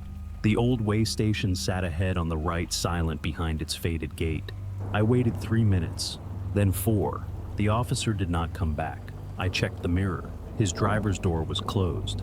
I could see a shadow moving inside the patrol car, but not clearly. He could have been running my information. He could have been writing a warning. He could have been doing exactly what officers do during traffic stops. That was the problem. Everything still had a normal explanation if I worked hard enough. I unlocked my phone and called the county non-emergency number. It took 2 tries before the call connected. The first one failed before it rang. On the second try, a dispatcher answered with the kind of tired voice that made me feel immediately less alone. I kept my voice low. "Hi, I'm currently stopped on Route 26 near the Old Way Station. I just wanted to confirm the stop." "Are you safe right now?" she asked. That was not the response I expected. "I think so," I said. The officer gave his name as Mason, badge 417. There was typing on the other end.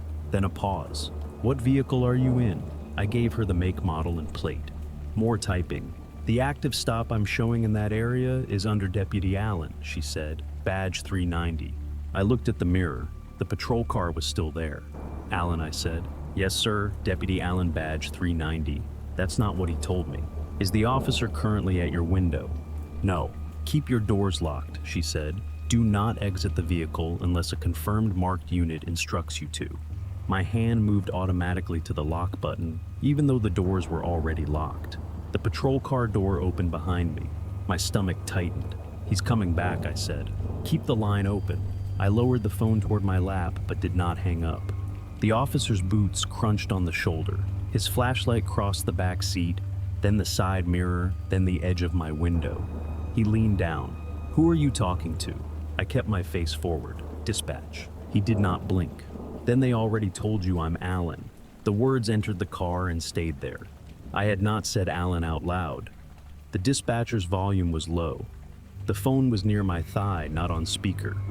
The window was only halfway down, and traffic noise hissed faintly from the highway behind us. There was a way he could have heard it. Maybe. If he was close enough, if the night was quiet enough, if I was looking for reasons to stay calm. But he had started speaking before he reached the window. I heard the dispatcher say something through the phone too faint to understand. The officer glanced down toward my lap. End the call before they confuse you. I did not move. He lowered his voice. You want this to stay a warning? Yes, officer. Then end the call. My thumb hovered near the screen. The dispatcher's voice came through again, clearer this time. Sir, do not disconnect. The officer smiled slightly. Not at me, at the phone. She always says that. I did not end the call. I also did not say that out loud. I kept the phone low near my thigh and let the dispatcher stay on the line. The officer could probably see the screen glow against my pants, but he did not reach for it. That made it worse in a different way. He knew the call was still active. He knew someone might be listening, and he still did not step away. Step out of the vehicle, he said. I kept both hands on the wheel. Am I required to step out? For my safety, yes. That answer was hard to argue with. It sounded clean, legal, practiced. The kind of sentence that makes refusal feel dangerous, even if your fear is reasonable. I looked toward the dash cam. The little red light was still blinking. If I step out, I said I'm going to leave my phone recording. You're not recording me. It's just a dash cam. I said step out. The dispatcher's voice came through faintly from my lap. Sir, keep your hands visible. I did. I opened the door slowly with my left hand and stepped onto the shoulder. The night air smelled like weeds dust and hot brakes.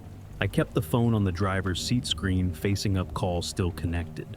The officer moved back 2 steps. Close the door. I closed it. Walk to the front of your vehicle. I did. Other side. I stopped near the front bumper. Other side, he repeated. The other side would put me near the ditch beyond the angle of my dash cam. It would also put the hood of my car between me and the gas station lights far down the road. I can stand here, I said. You can see me. I'm not negotiating camera angles. My throat tightened. I had not mentioned the camera angle. He pointed with the flashlight. Move. I took 2 steps around the front of the car, but stopped where my headlights still touched my shoes. It was the smallest compromise I could make. Close enough to obey. Not far enough to disappear completely from my own camera. The officer noticed. He did not like it. Hands on the hood. I placed my palms on the warm metal. From there, I could see the shoulder beside the rear tire. Something dark sat half in the gravel, half in the weeds. A flat round object smaller than a hockey puck with mud stuck to one side. It looked like a magnet, or the cover of one. I glanced at it for less than a second. The officer saw me. Leave that alone. I lifted my eyes immediately. I wasn't touching it. I didn't say you were. The dispatcher said something through the phone, too quiet now to understand from outside the car. The officer tilted his head. You hear that? He asked. I did not answer. He stepped closer, stopping near the edge of my headlights. For the first time, I could see his uniform clearly enough to read the badge plate. It did not say 417. It did not say 390. The numbers looked like 214. I stared before I could stop myself. The officer's hand moved to the center of his chest and covered the badge. Something wrong? No. Then stop looking. I looked down at the hood. There was a thin circular mark on the driver's door right below the window seam. I had not noticed it before.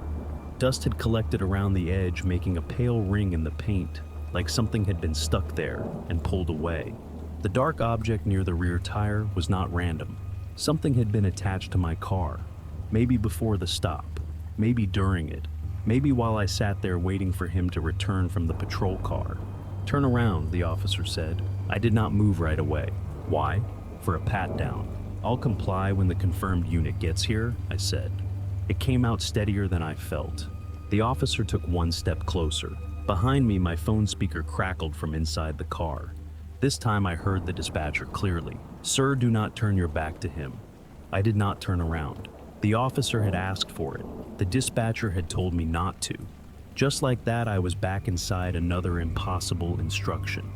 Obey the man standing close enough to touch me, or obey the voice on the phone that might be the only reason I was still thinking clearly. The officer's expression did not change when the dispatcher spoke. That bothered me.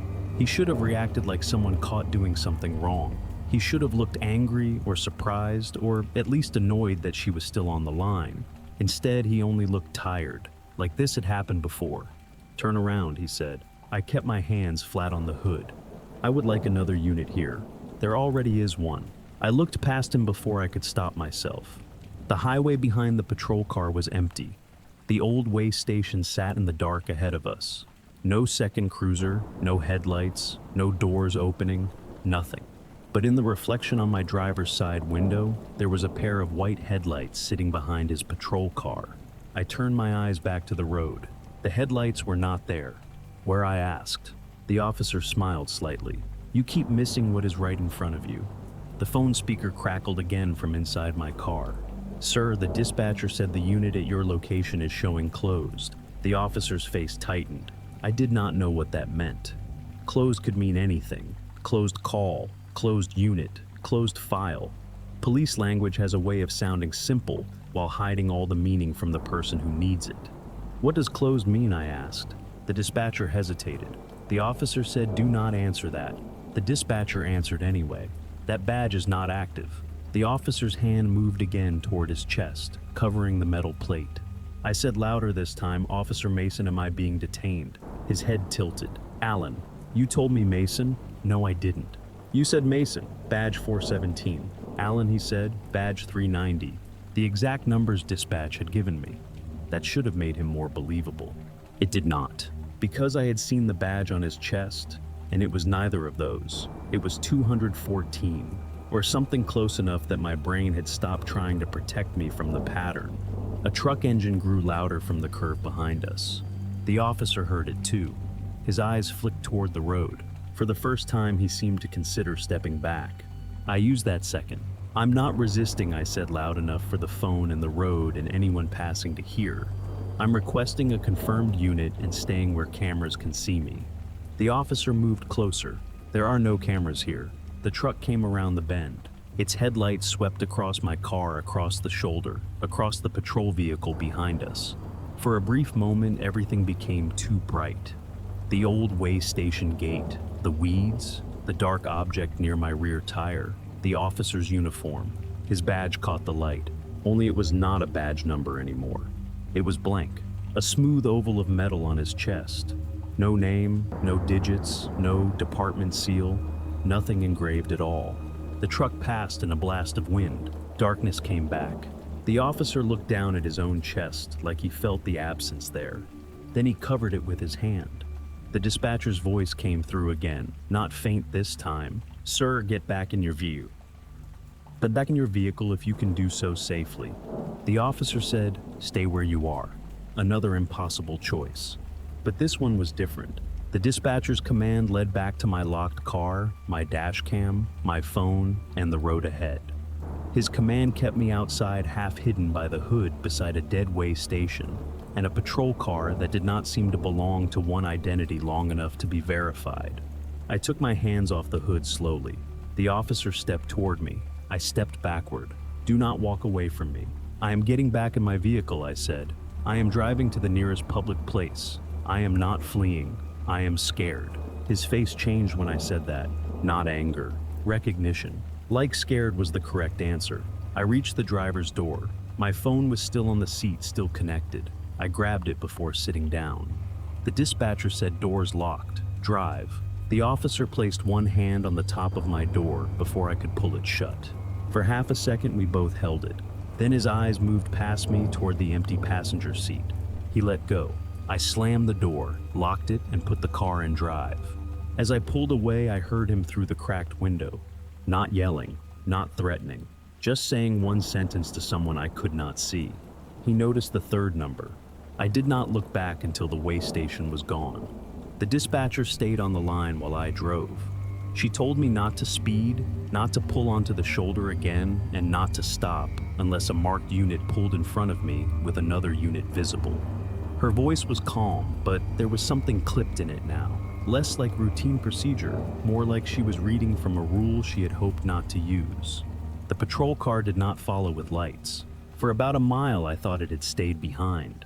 Then I saw headlights in my rearview mirror. No red and blue, no siren, just two white lights at a careful distance matching every turn of the road. When I slowed, they slowed. When I reached the speed limit, they reached it too. The dispatcher asked, "Is he behind you?" "Yes." "Can you see unit markings?" "Number." "Keep driving." The nearest public place was a 24-hour truck stop 6 miles ahead. I had passed it earlier on the way in. Bright canopy lights, diesel pumps, security cameras, drivers sleeping in cabs, people moving in and out of the store. I focused on that. The headlights stayed behind me until the truck stop sign appeared. Then they dropped back. By the time I turned into the lot, they were gone. I parked under the brightest pump light I could find and stayed inside with the doors locked until 2 sheriff vehicles arrived. They did not block me in. They parked facing outward near the store entrance. One deputy spoke to the dispatcher on his radio before approaching my window. He gave his name without being asked. Deputy Turner, badge 266. Then he held his ID against the glass until I could read it. That was the first thing that made me breathe normally. I stepped out only after the second deputy stood in clear view near the front of my car. I kept the phone line open until the dispatcher told me I could hang up. They checked my documents. They checked the dash cam. They checked the note I had typed. Mason, 417, maybe 412, Old Way Station, 12:14 a.m. Deputy Turner's face did not change when he read it, but the other deputy looked away. I asked if there was a Mason. Not on duty tonight. Turn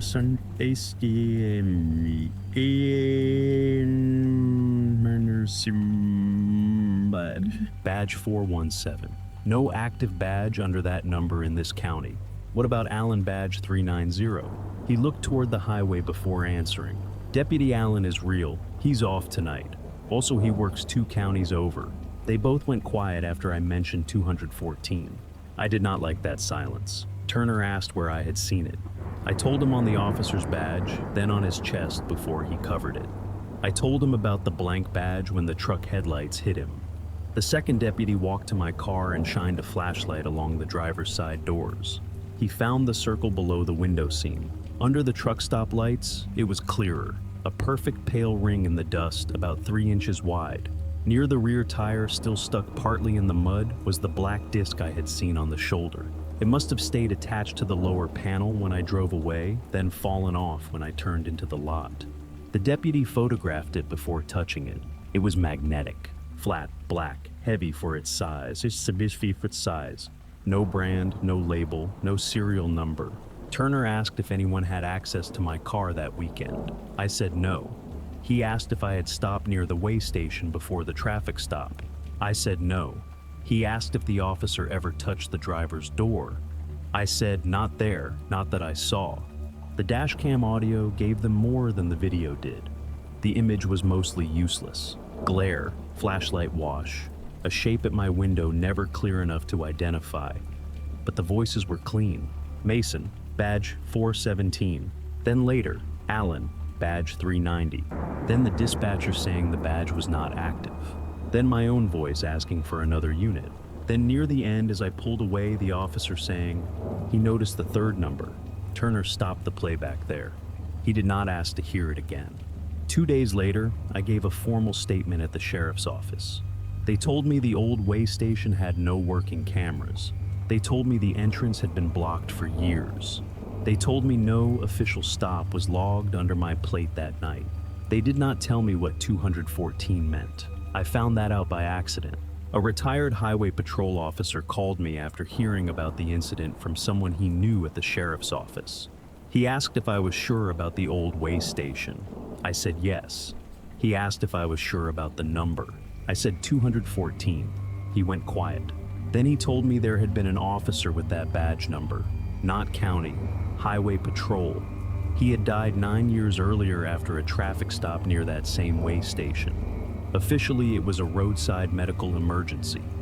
Unofficially, according to the retired officer, the last radio transmission from him was a request for identification from a driver who kept giving different names. I asked what the driver's name was. He said the report was sealed. A week later, I received a copy of my incident report by email. Most of it was normal: my name, my plate, the truck stoppage address, the timeline, the magnetic disc listed as unknown device. Then I reached the reporting officer field. It should have said Turner. It did not. The name line read Mason/Allen/214. Not handwritten, not scanned, typed cleanly into the report system. Below it was a source note, generated from old way station camera feed. I called the sheriff's office immediately. The clerk sounded confused, then annoyed, then quiet. She said there was no active camera feed from that location. The old way station camera had been dead since 2015. I asked how the report had been generated from it. She put me on hold. When she came back, her voice was lower. "Sir, delete the email." I did not. I printed it. The next morning, the reporting officer field had changed. Now it only said Turner. Clean, correct, normal. But the paper copy in my desk still says Mason/Allen/214. And every once in a while, when I drive past a closed way station or an old roadside scale, my dash cam makes a small sound even though it is already recording. A soft electronic chime. File recovered. I have never opened one of those files. My father taught me to keep records. He never told me what to do when something else starts keeping them back.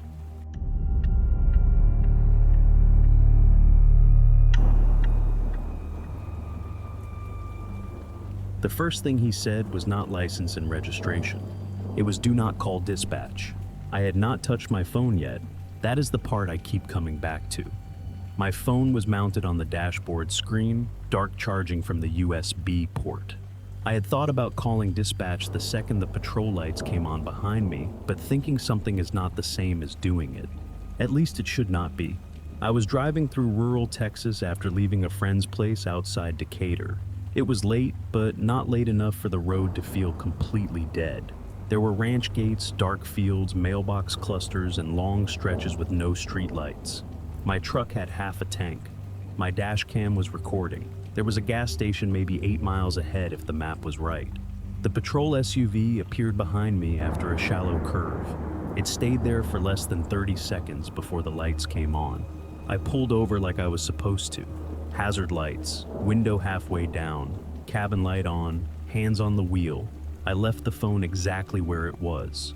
The officer approached from the driver's side. His flashlight moved across the bed of the truck, then the back seat, then my hands. Before I could say anything, he leaned toward the window and said, "Do not call dispatch." I looked at the phone without meaning to. He noticed. Eyes forward. I did. Is there a reason I shouldn't verify the stop, I asked. His flashlight stayed low, pointed at the steering wheel. Not during this one. That answer made no sense. It sounded official and wrong at the same time, which is the worst kind of answer to get from someone wearing a badge. I tried to keep my voice polite. "Officer, I was always told it was okay to call if I was pulled over somewhere dark." "It is dark," he said. "That is why you will listen." I remember the way my hands felt on the wheel. Dry, tight, too aware of themselves. What did I do wrong, I asked. Failure to signal? I had signaled. I knew I had. I had changed lanes to let a pickup pass almost 10 minutes earlier, and the turn signal had clicked so loudly I remembered being annoyed by it. But that was not the fight to pick. "Yes, sir," I said. "License, registration, insurance?" "My wallet is in my back pocket. Registration and insurance are in the glove box." Slowly, I reached for my wallet first. He watched my hand the entire time. I handed him my license. He did not look at it. His eyes moved to the phone on the dash. "Take it off the mount." I paused. The phone was my only way to call anyone. My only way to record clearly if the dash cam failed. My only way to prove where I was. "Officer," I said, "I'd rather leave it where it is. Take it off the mount." I did not move fast enough. His voice dropped. "You can either comply or I can treat the phone as part of the stop." That was the sentence that changed everything. Because now the phone was not just a phone, it was evidence, and he wanted it face down. I took the phone off the mount with 2 fingers. That was how careful I was being. 2 fingers, slow movement screen facing the windshield so he could see I was not dialing. The charging cable pulled tight for a second before it came loose. The screen woke up. For half a breath, I saw my own lock screen. Then Face ID failed because the phone was tilted sideways, and the recent calls screen appeared behind the notification blur. I do not know why it opened there. I had not opened the phone app that night. I had used the map music and one text to my friend saying I was headed home. That was it. But there it was. Recent calls. At the top of the list was a number I did not recognize. No name, no area label, just 10 digits. Outgoing call. Duration 37 seconds. Time 11:42 p.m. I looked at the clock on my dashboard. 11:39 p.m. For a second, I forgot the officer was standing there. The call was 3 minutes in the future. Problem, he asked. I looked away from the screen too fast. No, passenger seat, face down. I hesitated. Not long, just enough for him to notice. My phone has my insurance card. Yeah, in guard med my my card too, I saw. See, sir, you already said it was in the glove box. It was. That had been a mistake. I had given him a reason to separate me from the phone, and he remembered it perfectly. I placed the phone face down on the passenger seat.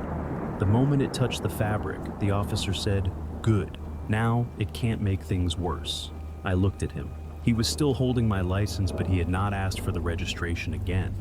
He had not looked at my insurance. The stop had stopped being about a traffic violation before it really began. My registration is in the glove box, I said. I know where it is. That made my hand stop halfway to the latch. He had no way to know that beyond what I had told him, but the way he said it made the information feel older than the conversation. Open it. I opened the glove box slowly and pulled out the folder. He took it with his free hand, still watching the phone on the passenger seat more than the papers. The phone did not ring. It did not buzz. It just lay there face down as if it had done something wrong. The officer stepped back. "I'm going to run your information." "Yes, sir." He turned toward the patrol SUV. Before he walked away, he stopped and looked back through the window. "Do not pick it up. I won't. Do not use voice command. I won't. Do not ask the vehicle to call for you." That was too specific. I had not thought of that yet. The officer smiled slightly, like he had seen the idea arrive in my head a second late. Then he walked back to the SUV with my license and registration. I sat there, both hands on the wheel, staring at the back of my own phone. The hazard lights clicked. The dash cam light blinked red. The truck's engine idled under me with the same steady vibration it always had. Everything inside the cab looked normal. That made the phone worse. I wanted to turn it over. I wanted to check the call again and make sure I had seen the time correctly. I wanted to take a photo of the screen with another phone I did not have. I wanted to call someone, anyone, and say this was happening while I still had enough calm left to describe it. But I did not touch it. Then the truck's infotainment screen changed. The Bluetooth icon flashed in the corner. Call history synced.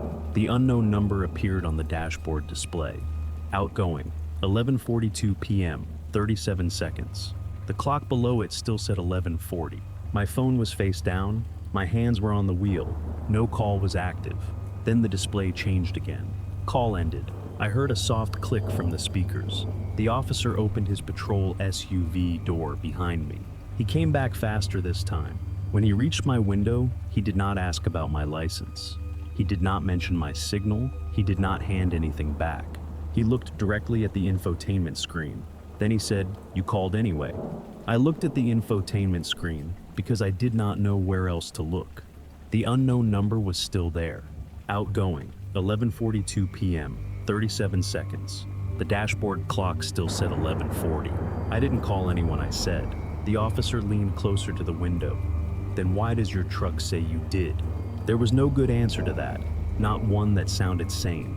My phone was still face down on the passenger seat. My hands were still on the wheel.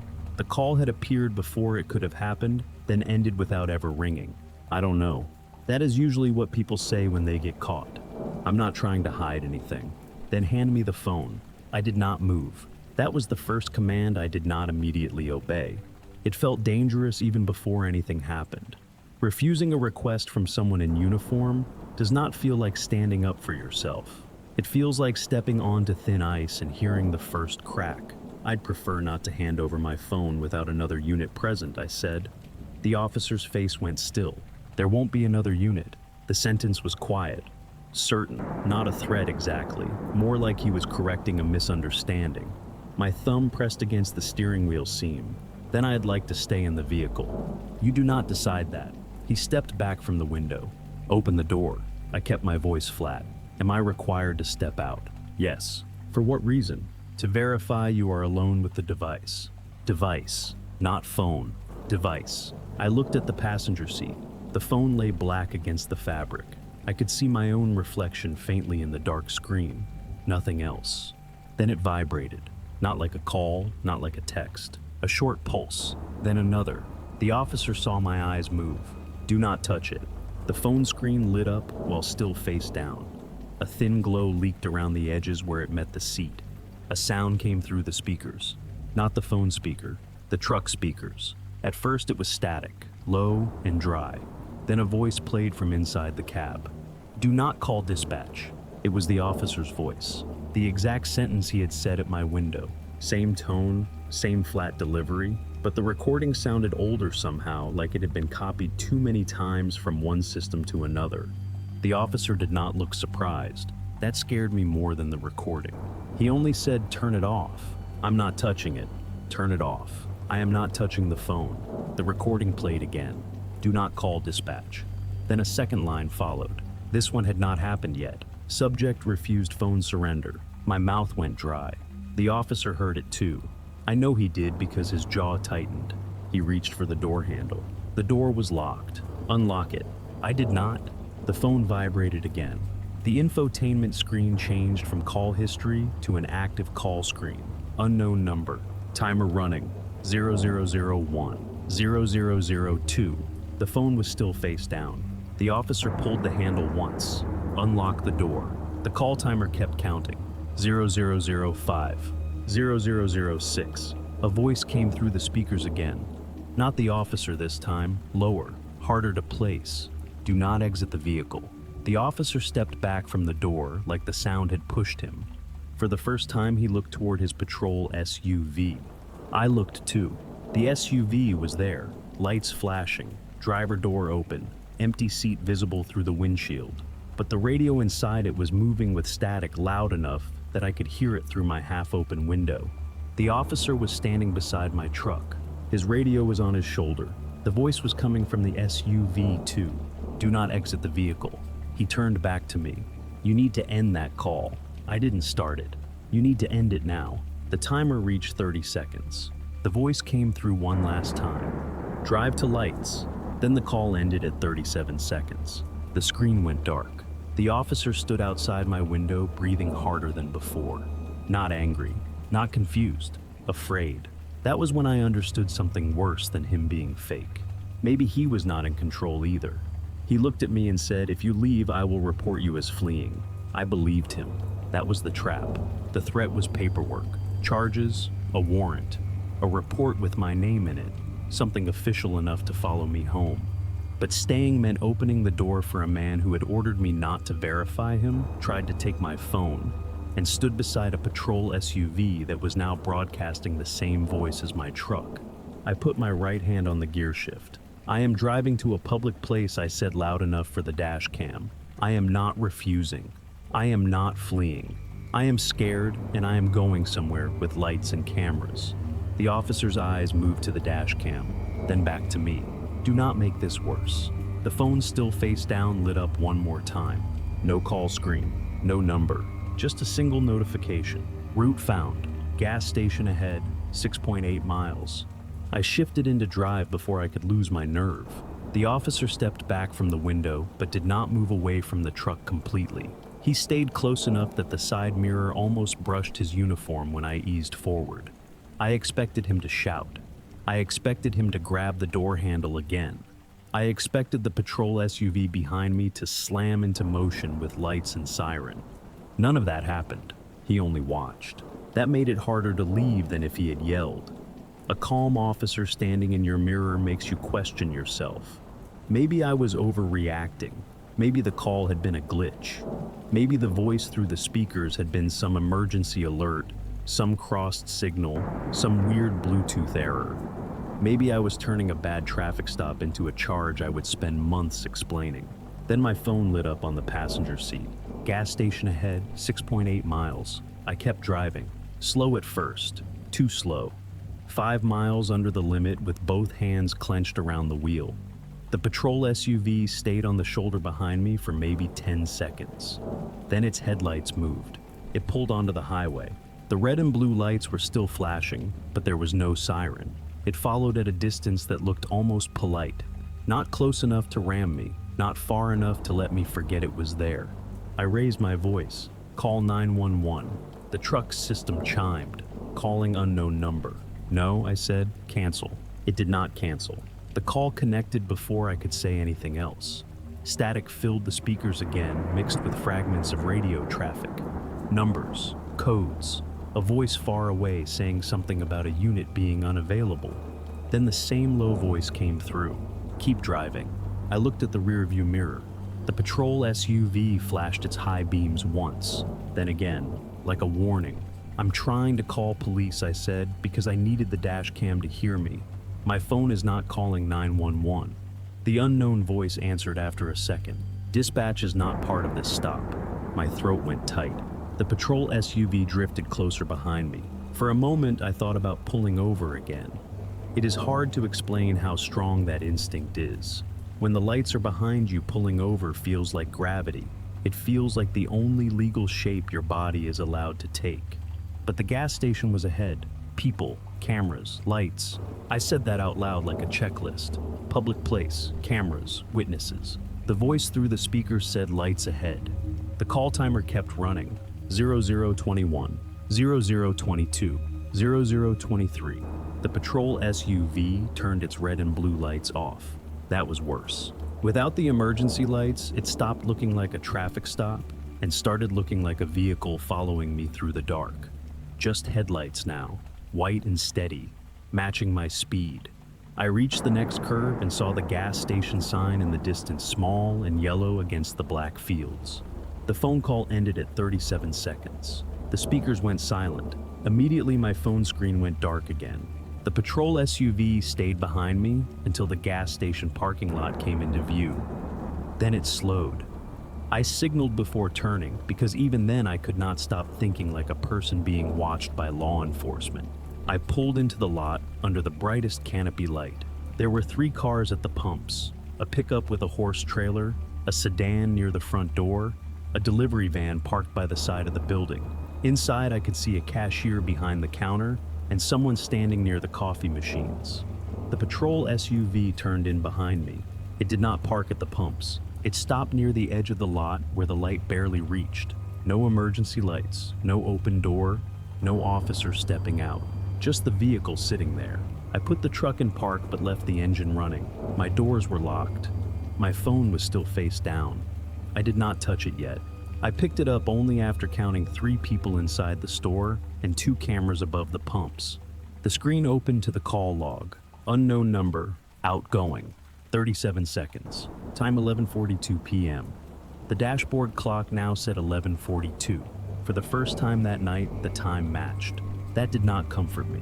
It made the call feel less like a glitch and more like something that had been waiting for the clock to catch up.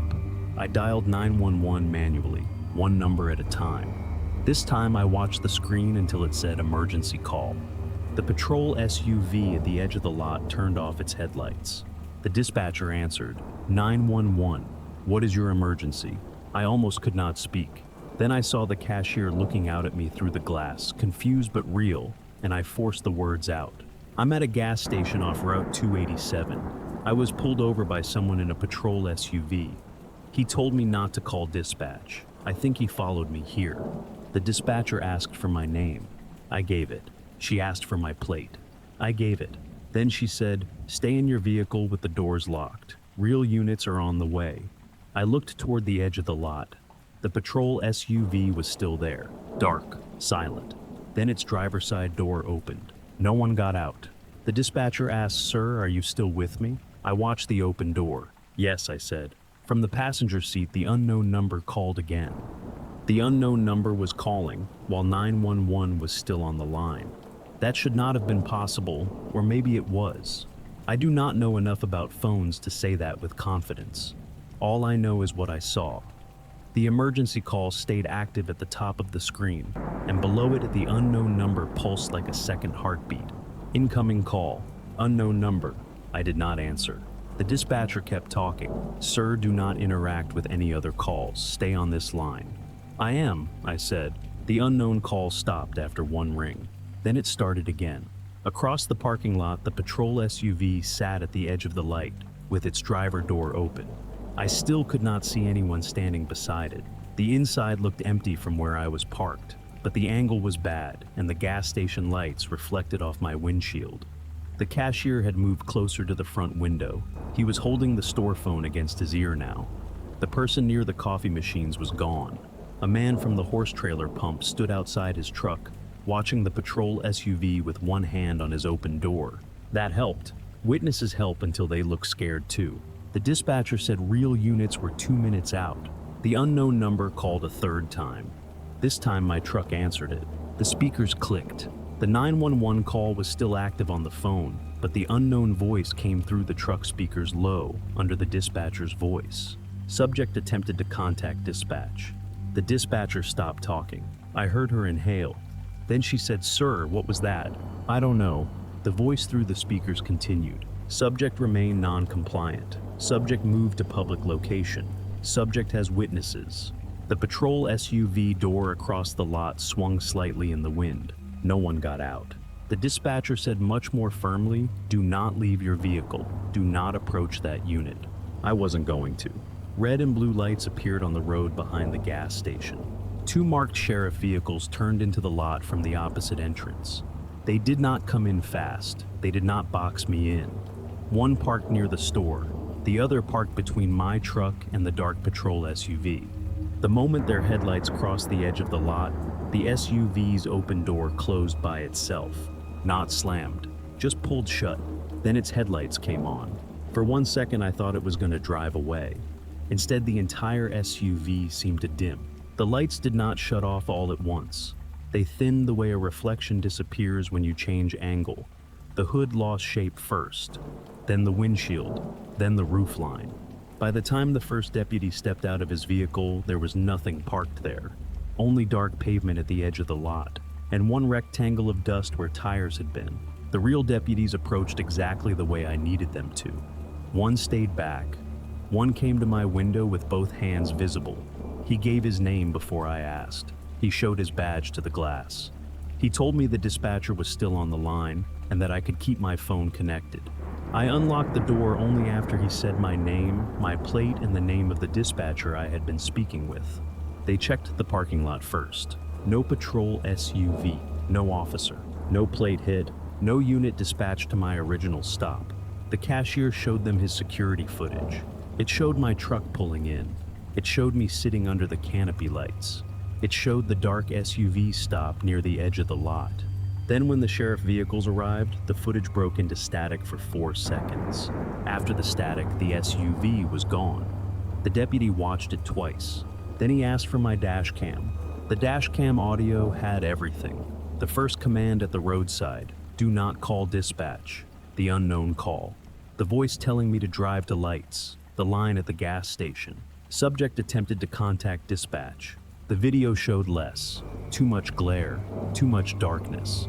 The patrol SUV's plate was unreadable in every frame, not blurred exactly, but overexposed in a way that made the numbers turn into white blocks. They took my statement until almost 3 in the morning. One deputy asked if I wanted someone to drive me home. I said yes. I was embarrassed by how quickly I said it. A week later, I went to the sheriff's office to pick up a copy of the report. They had not found the SUV. They had not found an officer matching the description.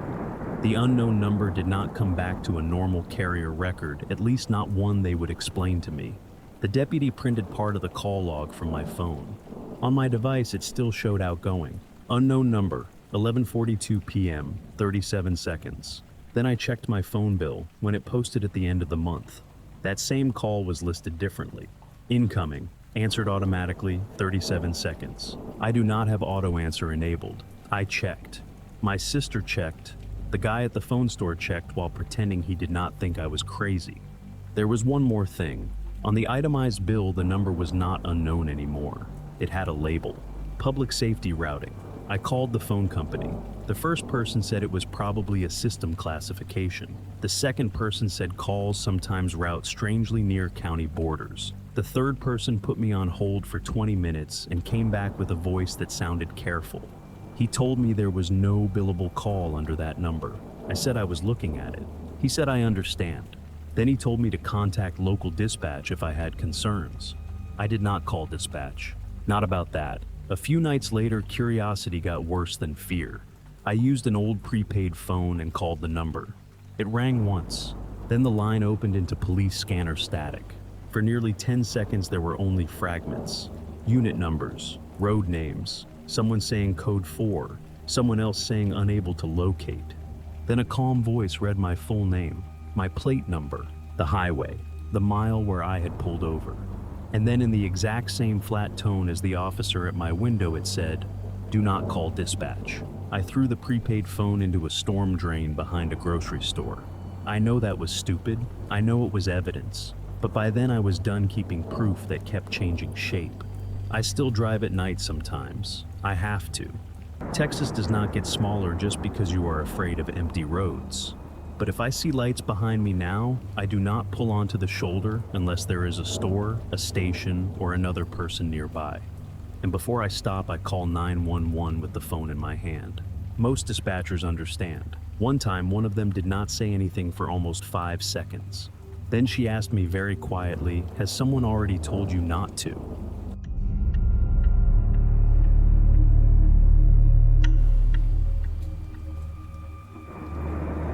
The safest thing I did that night was accept a ride from a deputy. That was also the mistake. My car started overheating a little after 11 on a 2-lane road outside Lenoir, North Carolina. I had just finished a closing shift at the pharmacy and was trying to get home before the rain came in. The temperature gauge climbed first. Then the warning light came on. Then steam began slipping from under the hood in thin white lines. I pulled onto the shoulder before the engine could die in the road. There were no houses close enough to walk to, no stores, no street lights, just trees on both sides and a ditch full of wet leaves. My phone had one bar that came and went whenever I moved it. I texted my coworker Mara. "Car trouble, Route 9, waiting for roadside." The message said delivered after almost a full minute. That made me feel better than it should have. I locked the doors and called roadside assistance. The call dropped twice before I got through. The woman on the line kept asking for my exact location, and every time I tried to open the map, it froze. I gave her the mile marker I thought I had passed the road name and the nearest town. She told me it could be 90 minutes, maybe longer because of weather. I remember looking at the black road ahead and thinking 90 minutes sounded longer than it ever had before. That was when the headlights appeared behind me. Not fast, not sudden. They came around the bend and slowed as soon as they saw my hazards. A patrol car pulled in behind me, leaving enough distance that I could see the front grille in my rearview mirror. The blue lights flashed twice, then stopped. A deputy stepped out with a flashlight pointed down, not into my mirror. That helped. He came to the passenger side first, where he could stand away from traffic. "You all right?" he asked. "My car is overheating," I said through the cracked window. Roadside said maybe 90 minutes. He looked toward the road, then back at me. "Roadside won't get out here fast tonight.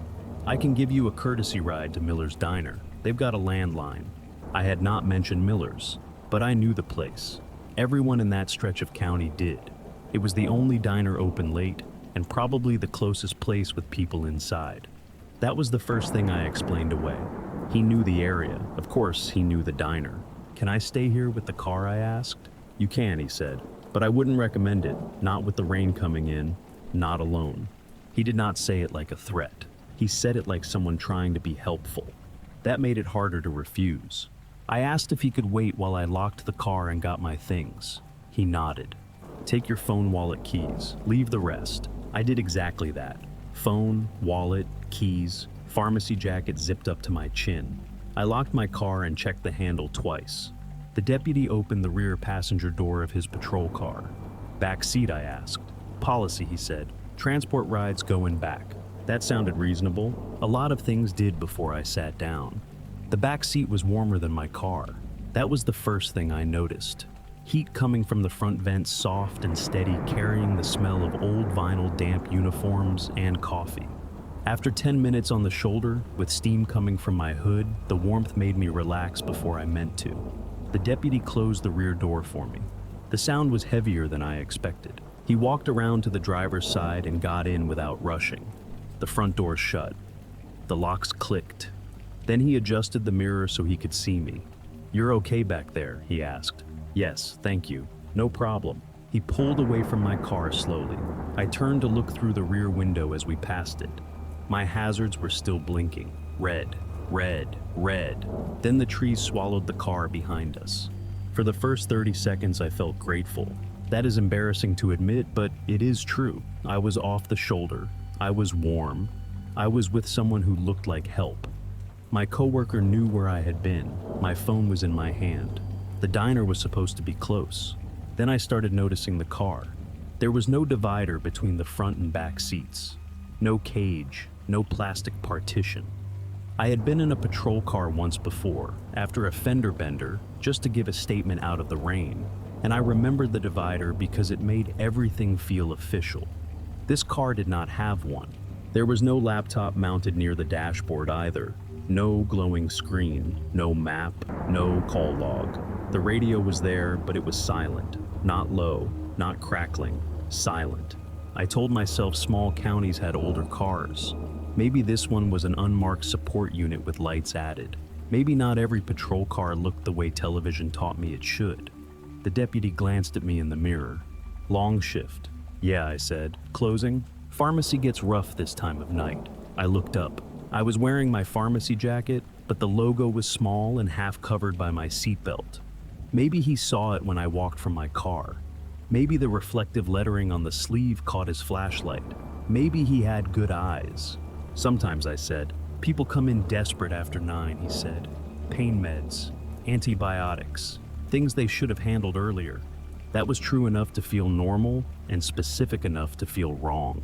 I looked down at my phone, one bar, then none. The map would not load. The blue dot appeared for a second, then froze. The deputy said signal drops on this road. I had not complained about it. I turned the phone slightly toward my lap. He said, "You don't need that. I know the way." His tone was still friendly. That was what kept me quiet. I put the phone against my thigh and looked at the door handle instead. It was black plastic scratched around the edges. I touched it lightly, not pulling, just testing the shape. It shifted loose under my fingers. The deputy looked in the mirror again. "Child lock," he said. I pulled my hand back. "Policy?" I asked. "Policy," he said. I tried to smile like that made sense. Then he said, "You still keep your phone on silent after work?" I went still. I did. I always did. After a shift full of ringing phones, insurance calls, refill alerts, and angry customers, I put my phone on silent for the drive home. Mara used to tease me about it because I missed half her messages. But I had not said that. My phone had not made a sound. The deputy looked back at the road. "Just asking," he said. I checked the screen. Mara had texted. "You good?" The message had arrived 3 minutes earlier. No vibration, no sound. The deputy turned left before I could answer her. I knew Miller's Diner was straight ahead, or I thought I did. The turn was small enough that I almost let it pass. A country road at night can make every direction feel uncertain. Trees crowd the shoulders. Signs appear late in the headlights. Curves make you lose track of north and south. I had driven to Miller's Diner before, but never from the back seat of a patrol car with no working map on my phone. Still, I was almost sure we should have gone straight.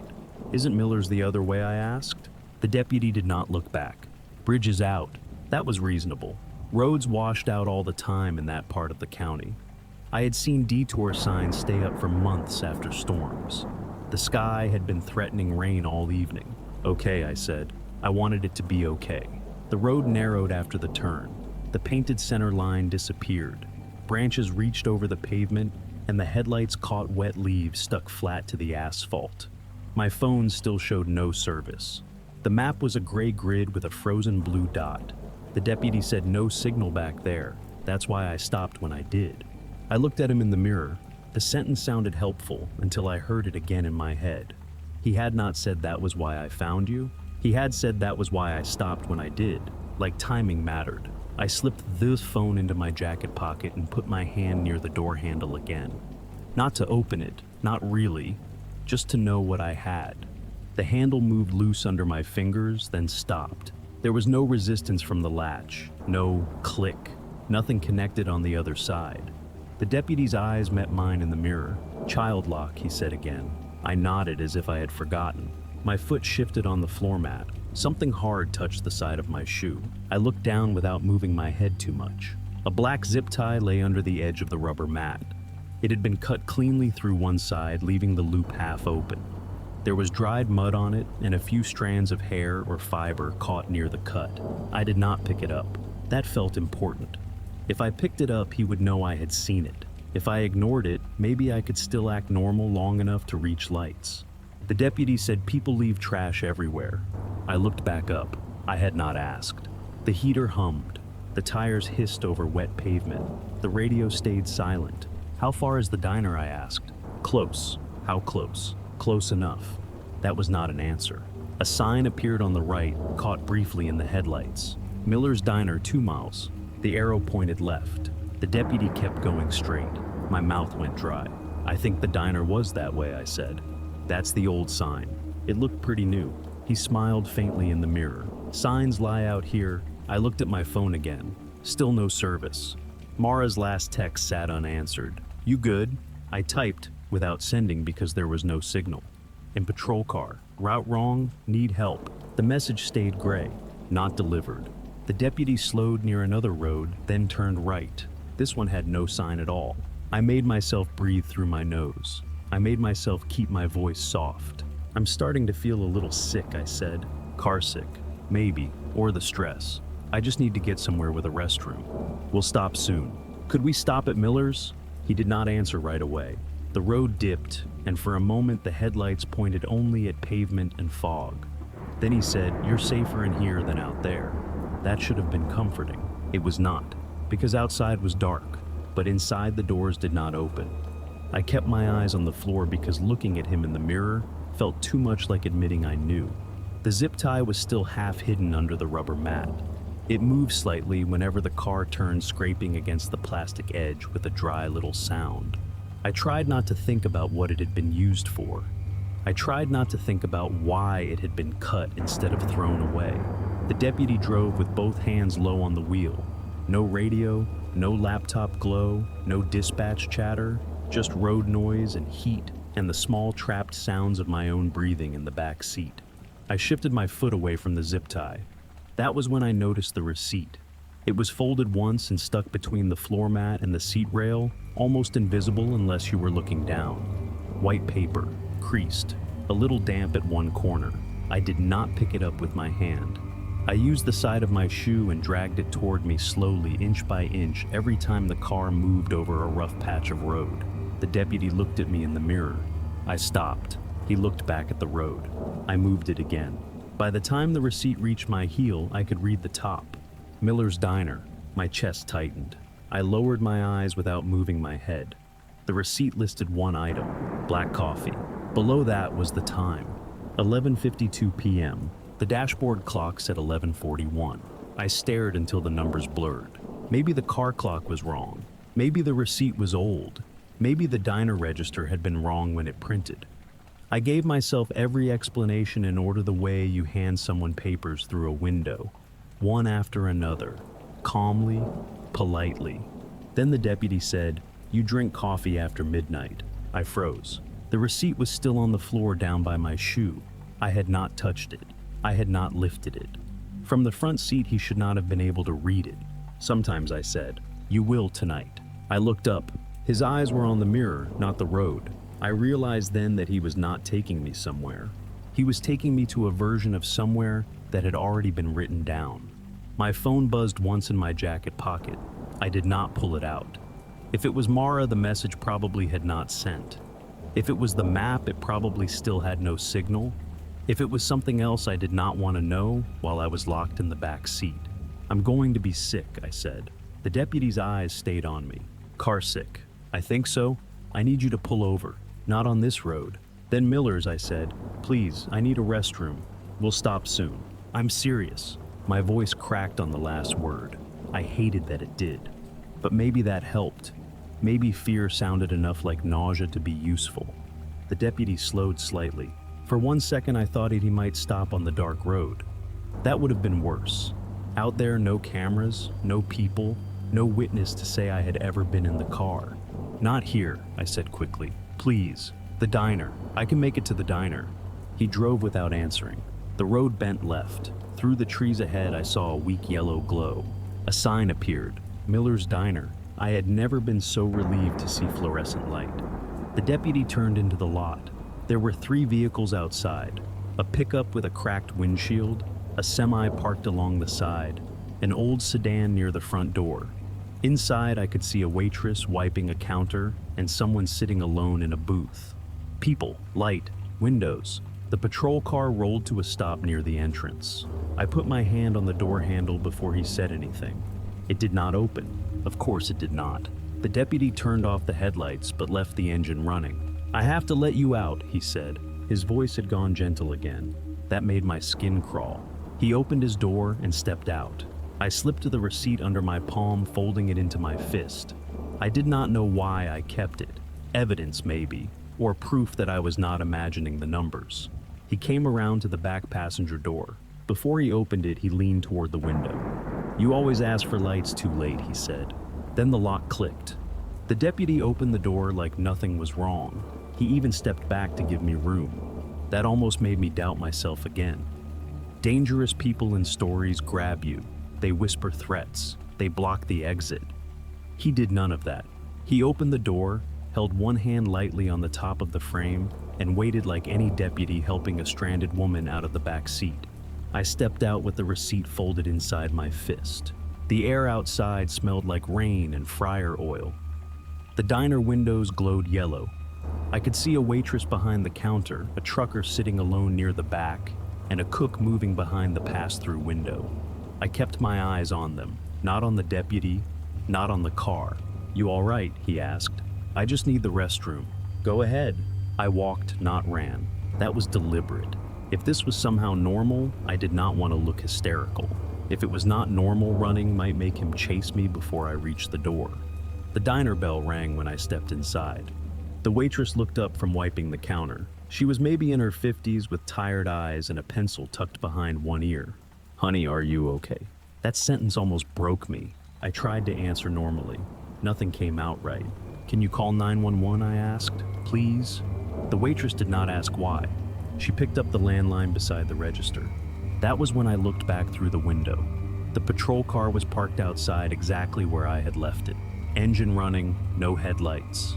The deputy stood beside the rear door, one hand resting on the roof, watching the diner. "He brought me here," I said. The waitress followed my eyes. Her expression changed, but not the way I expected. "What car?" I pointed. "That patrol car." The trucker in the booth turned and looked through the window too. He squinted toward the lot.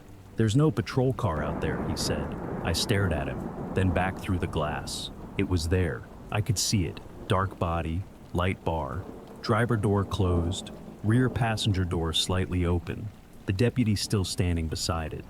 But in the diner window's reflection, there was only the parking lot, the pickup, the semi, the old sedan. No patrol car, no deputy. My stomach rolled for real that time. The waitress was speaking into the phone now. "I've got a woman here saying she needs police. Miller's Diner on Route 9. Yes, she's inside."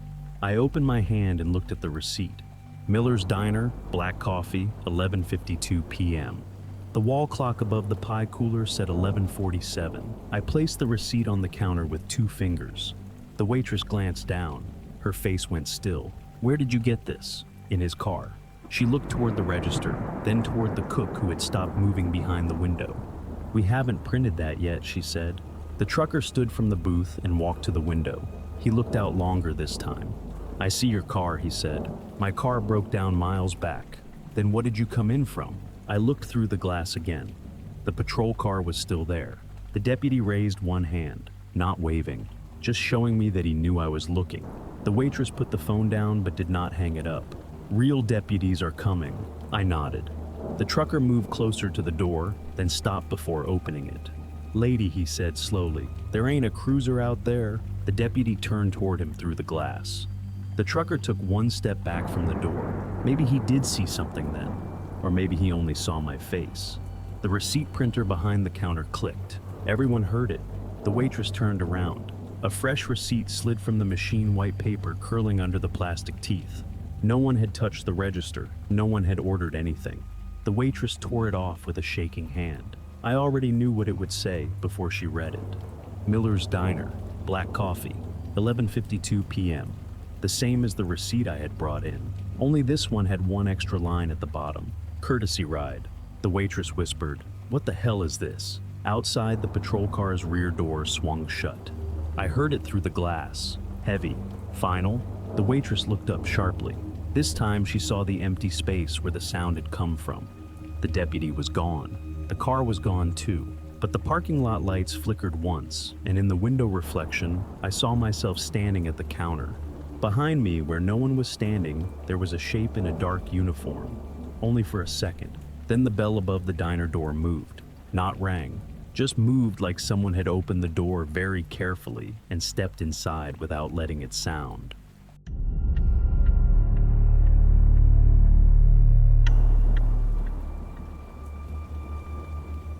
The first impossible traffic stop I ever saw was already closed before it happened. I was not a deputy. I need to say that first. I did not carry a weapon, I did not pull people over, and I did not work the road. I worked records for a sheriff's office in a small Missouri county where most nights were paperwork. Printer jams, body cam requests, and people arguing over whether a dash cam file had uploaded correctly. That was why I did not panic when the ticket first came in. The subject line was boring. Timestamp mismatch, traffic camera review. It came through at 11:09 p.m. during the quiet part of my shift. Dispatch was on the other side of the glass 2 rooms down. The vending machine in the hallway hummed louder than the computers. One deputy was out on a domestic call. Another was finishing reports in the bullpen. The building felt normal in the way government buildings do at night. Too bright, too empty, and too full of old paper. I opened the case queue. The traffic stop was listed near mile marker 118. That caught my attention only because the system flagged it in red. I clicked the file and expected a bad camera sync. That happens sometimes. Server time drifted. A camera imported footage in the wrong zone. A deputy forgot to dock a unit camera before midnight, and the system stacked clips in the wrong order. The report said the stop occurred at 11:18 p.m. Status closed, citation none issued. Driver disposition compliant. Officer identity pending verification. I looked at the clock in the lower corner of my monitor. 11:10 p.m. For a few seconds I just stared. Then I checked the metadata. Uploaded 11:09 p.m. Created 11:09 p.m. Closed 11:18 p.m. That made no sense. A report could not be closed 8 minutes in the future, but impossible things in records usually have dull explanations. Bad server clock. Incorrect system import. Manual entry error.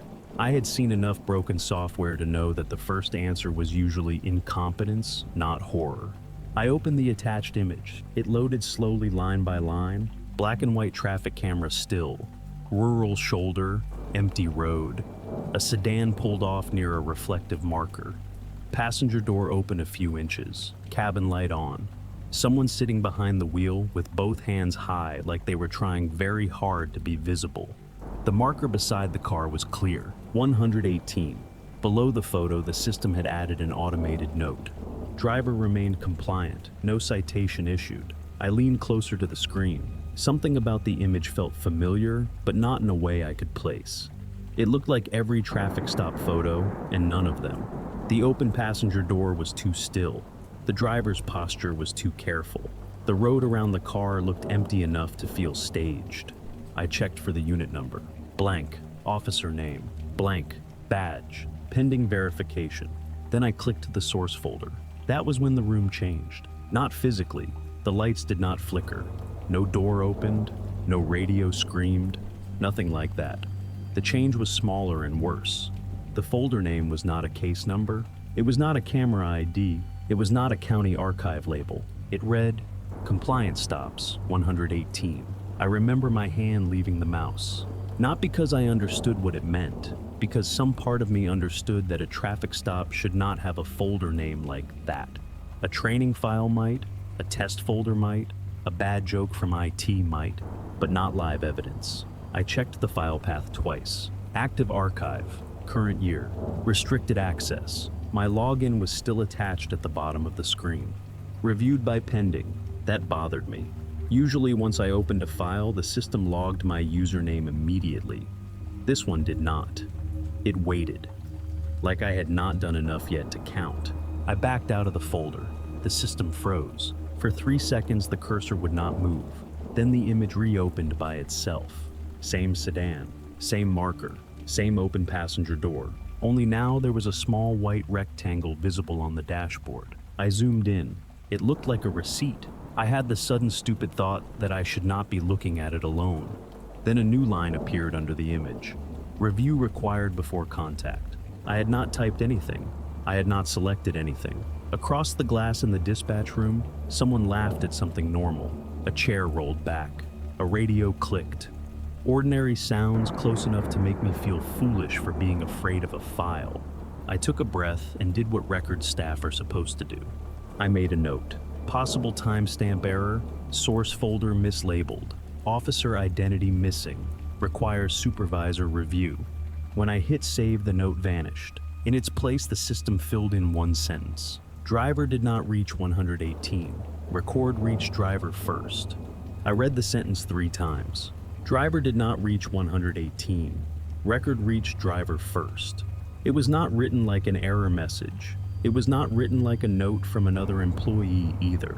No username, no timestamp, no edit history. Just a sentence sitting where my note should have been clean and final, like the system had corrected me. I copied the case number into a scratch pad. Then I tried to close the file again. This time it let me. The folder remained open behind it. Compliance stops, 118. There were more files inside than I expected. Not dozens, hundreds. Some were image files, some were audio, some were dash cam clips, some were scanned reports. A few had names that looked auto-generated. Others looked typed by a person who wanted them to be found. Failure _to_ comply _warning.pdf. Hands _on_wheel_audio.wave. Unknown _call _37 seconds.txt. Badge _214 verification failed.pdf. Courtesy ride completed.jpg.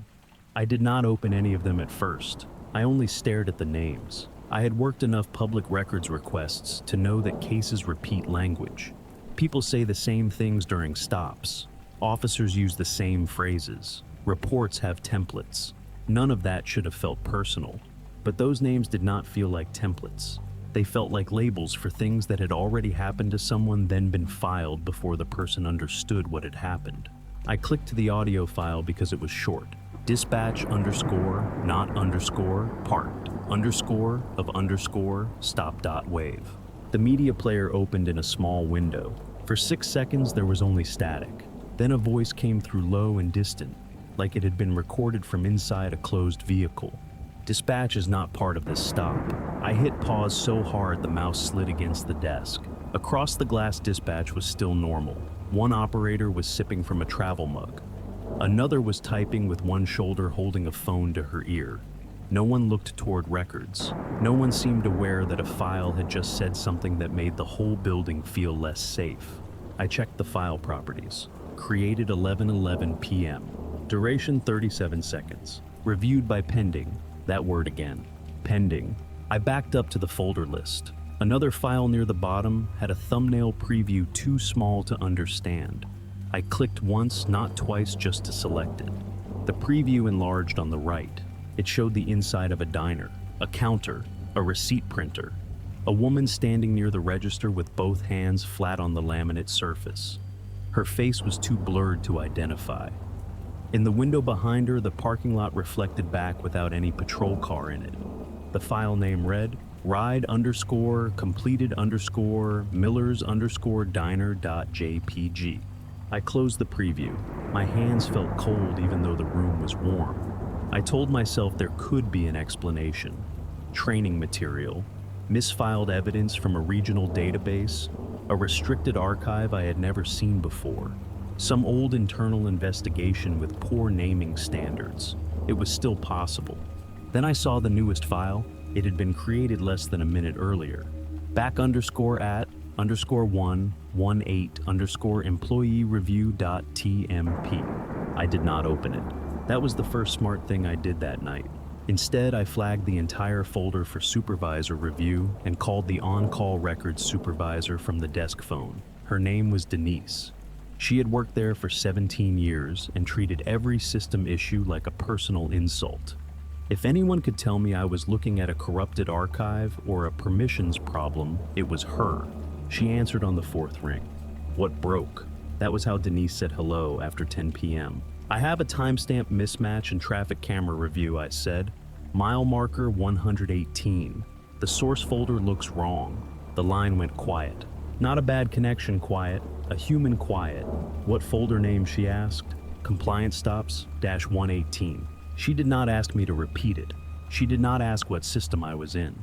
She did not ask if I was sure. She only said, don't print anything from that folder.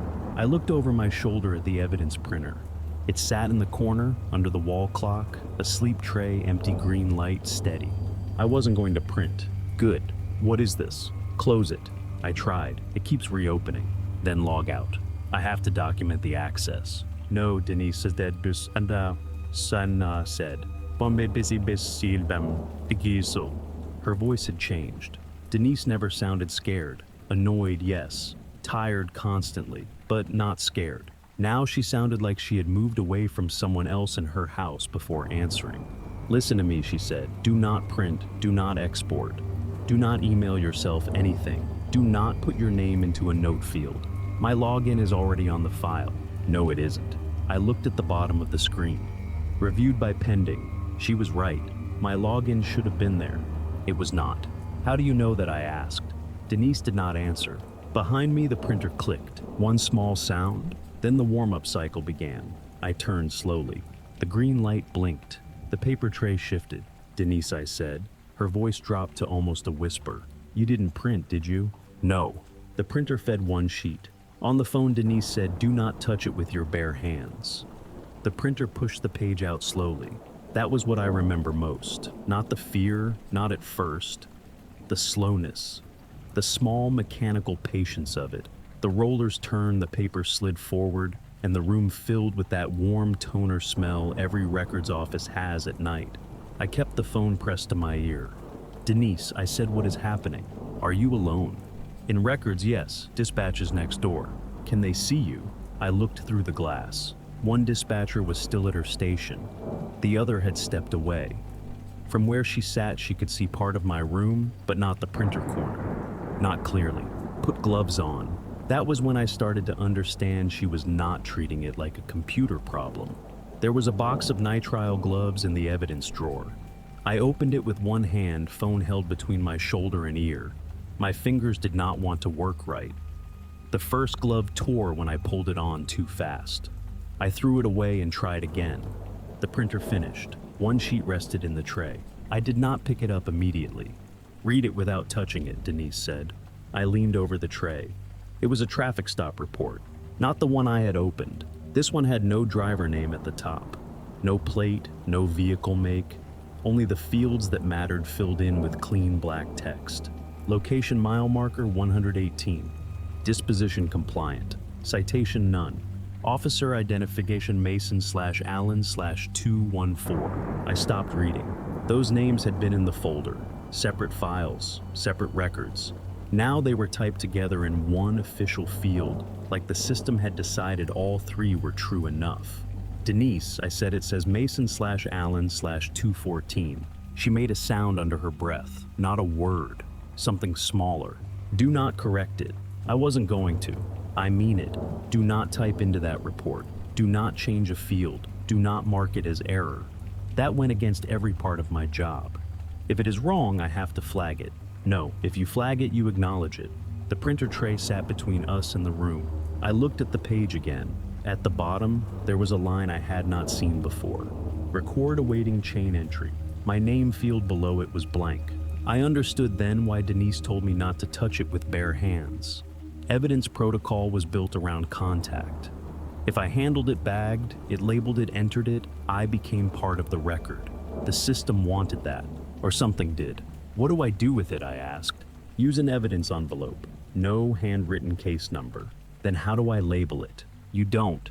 I turned toward the evidence cabinet. The computer behind me chimed. I looked back. A new window had opened on the monitor. Case title, autofill. The field was typing by itself, back at 118, letter by letter. Not pasted all at once, typed, slow enough that I could see the cursor move after each character. B, A, C, K. I stepped away from the desk. Denise must have heard my breathing change. What happened? It named the case. What did it name it? I did not answer right away, because on the screen below the title, another field had filled in. Assigned reviewer pending. Then it changed. Assigned reviewer me, my full name appeared, first, middle, last. I had never typed it. The office phone popped once with static. The desk speaker crackled even though the handset was at my ear. Denise said log out. I moved to the keyboard. The cursor moved before my hand touched the mouse. A warning appeared. Logging out may interrupt active field contact. I froze. What does field contact mean, I asked. Denise said nothing. Denise, do not let it move from records to field. That does not mean anything. It does to the system. The printer clicked again. No, Denise said through the phone. No, do not let it print twice. I reached for the printer power button, then stopped with my finger an inch away. It was county equipment, evidence equipment. Turning it off during a job could corrupt the print log. Destroying a record, even an impossible one, was still destroying a record. That hesitation was enough. A second page came out. This one was not a report. It was a photo, black and white. A roadside shoulder at night. A vehicle stopped near mile marker 118. Passenger door open. Cabin light on. The same sedan from the first file. But this print had more of the frame visible than the digital image. On the far left edge, almost cut off, stood a person in a dark uniform. The face was outside the shot. The badge was a pale blank spot. Below the image, a note had printed automatically. Employee review pending. Contact authorized upon confirmation. I backed away from the printer. The hallway outside records was still empty. Dispatch still sounded normal through the glass. Someone laughed again, and this time it made me angry. The world had no right to keep sounding ordinary. I pulled an evidence envelope from the cabinet and opened it with gloved hands.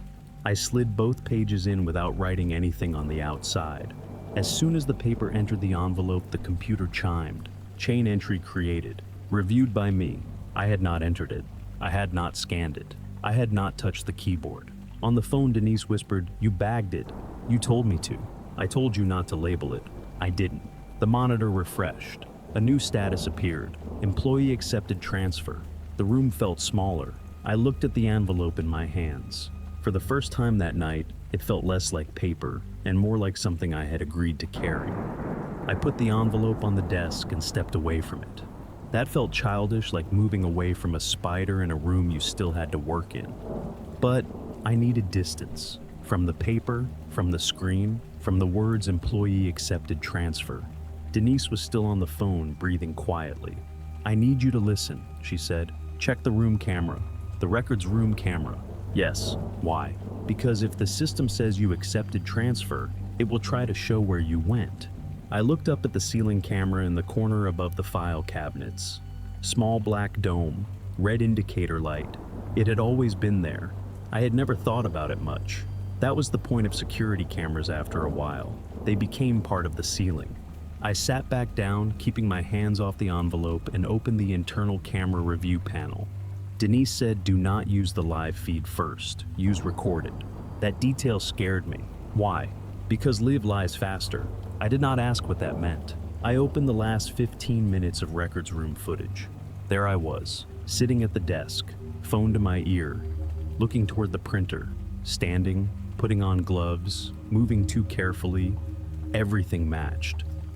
The camera angle was high and slightly distorted, but it was real enough. It showed me doing exactly what I remembered doing. Then the footage reached 11:18 p.m. The video froze, only for 1 second. When it resumed, my chair was empty. The desk was still there. The monitor was still on.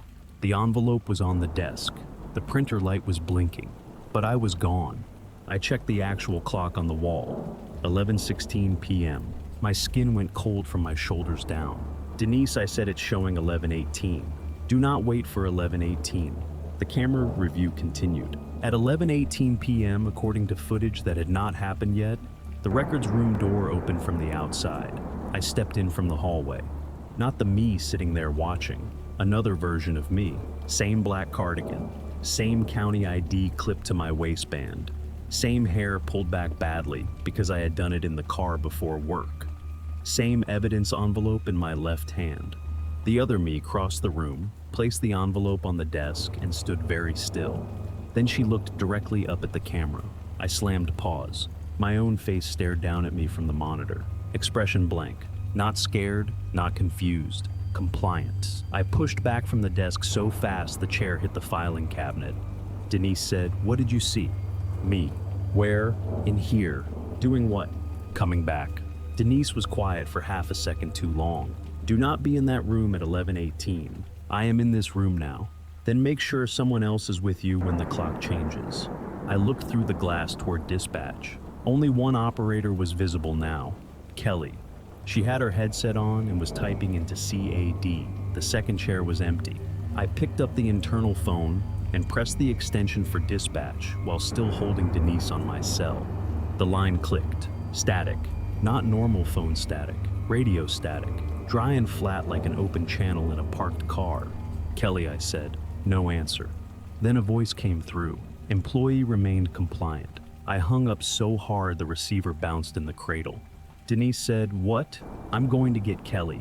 "No, she's 20 feet away. Do not go into the hallway alone."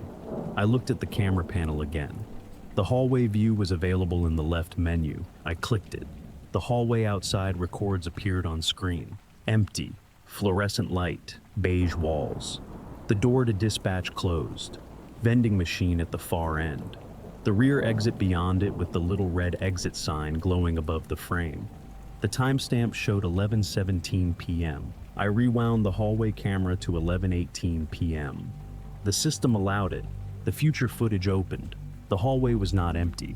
I was standing near the rear exit. Same cardigan, same ID badge, same envelope in my left hand. Beside me stood a deputy.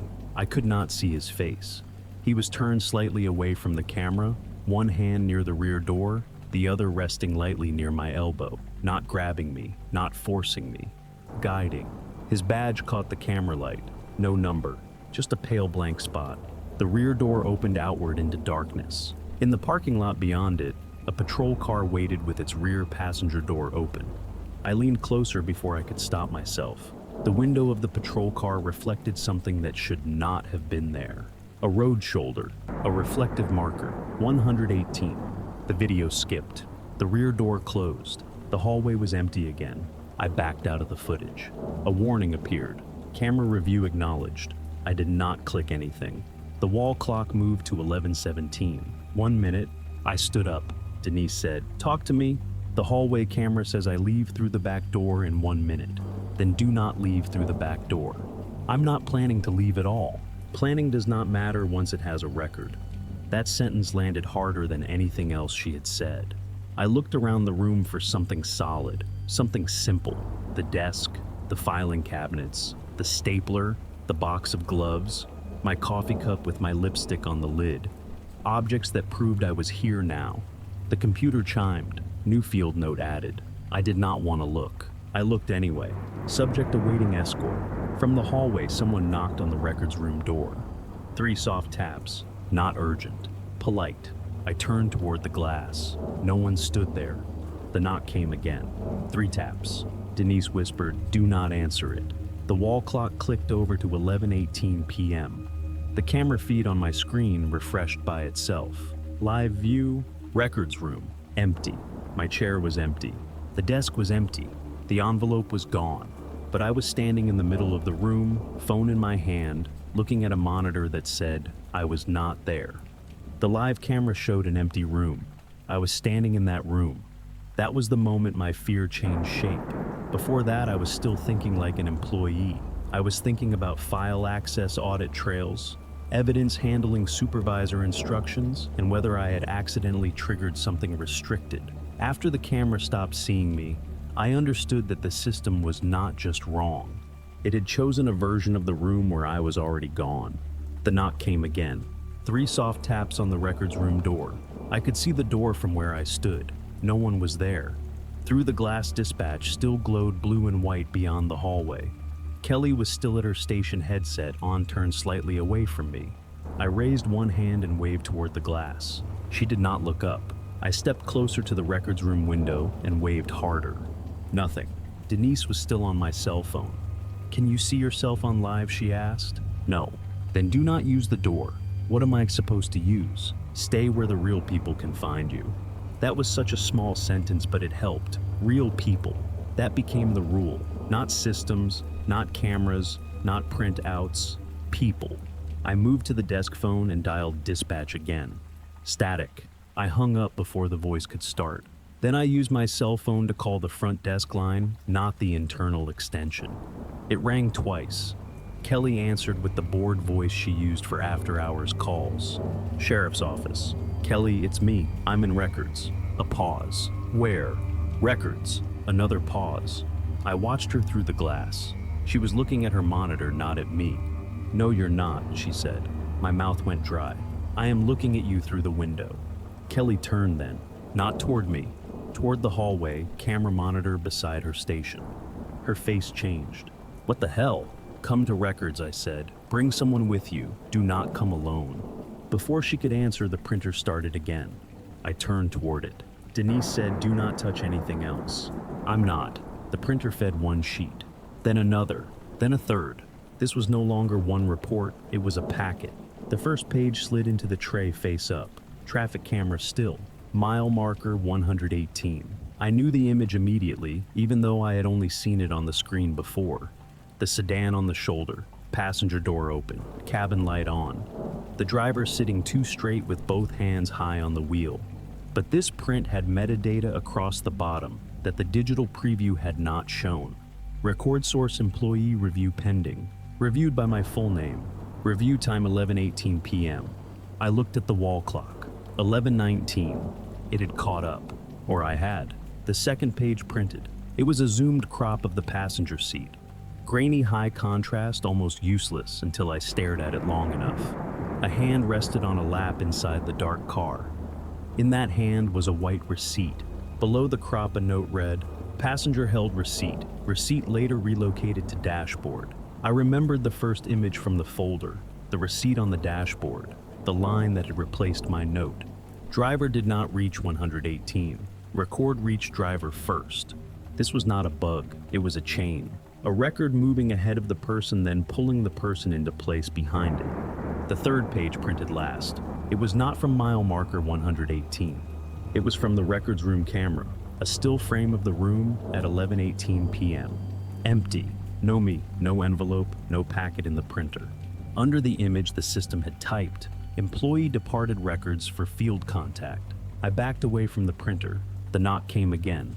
This time it was not at the records door. It came from the rear hallway. 3 taps. Farther away. Then 3 more. Closer.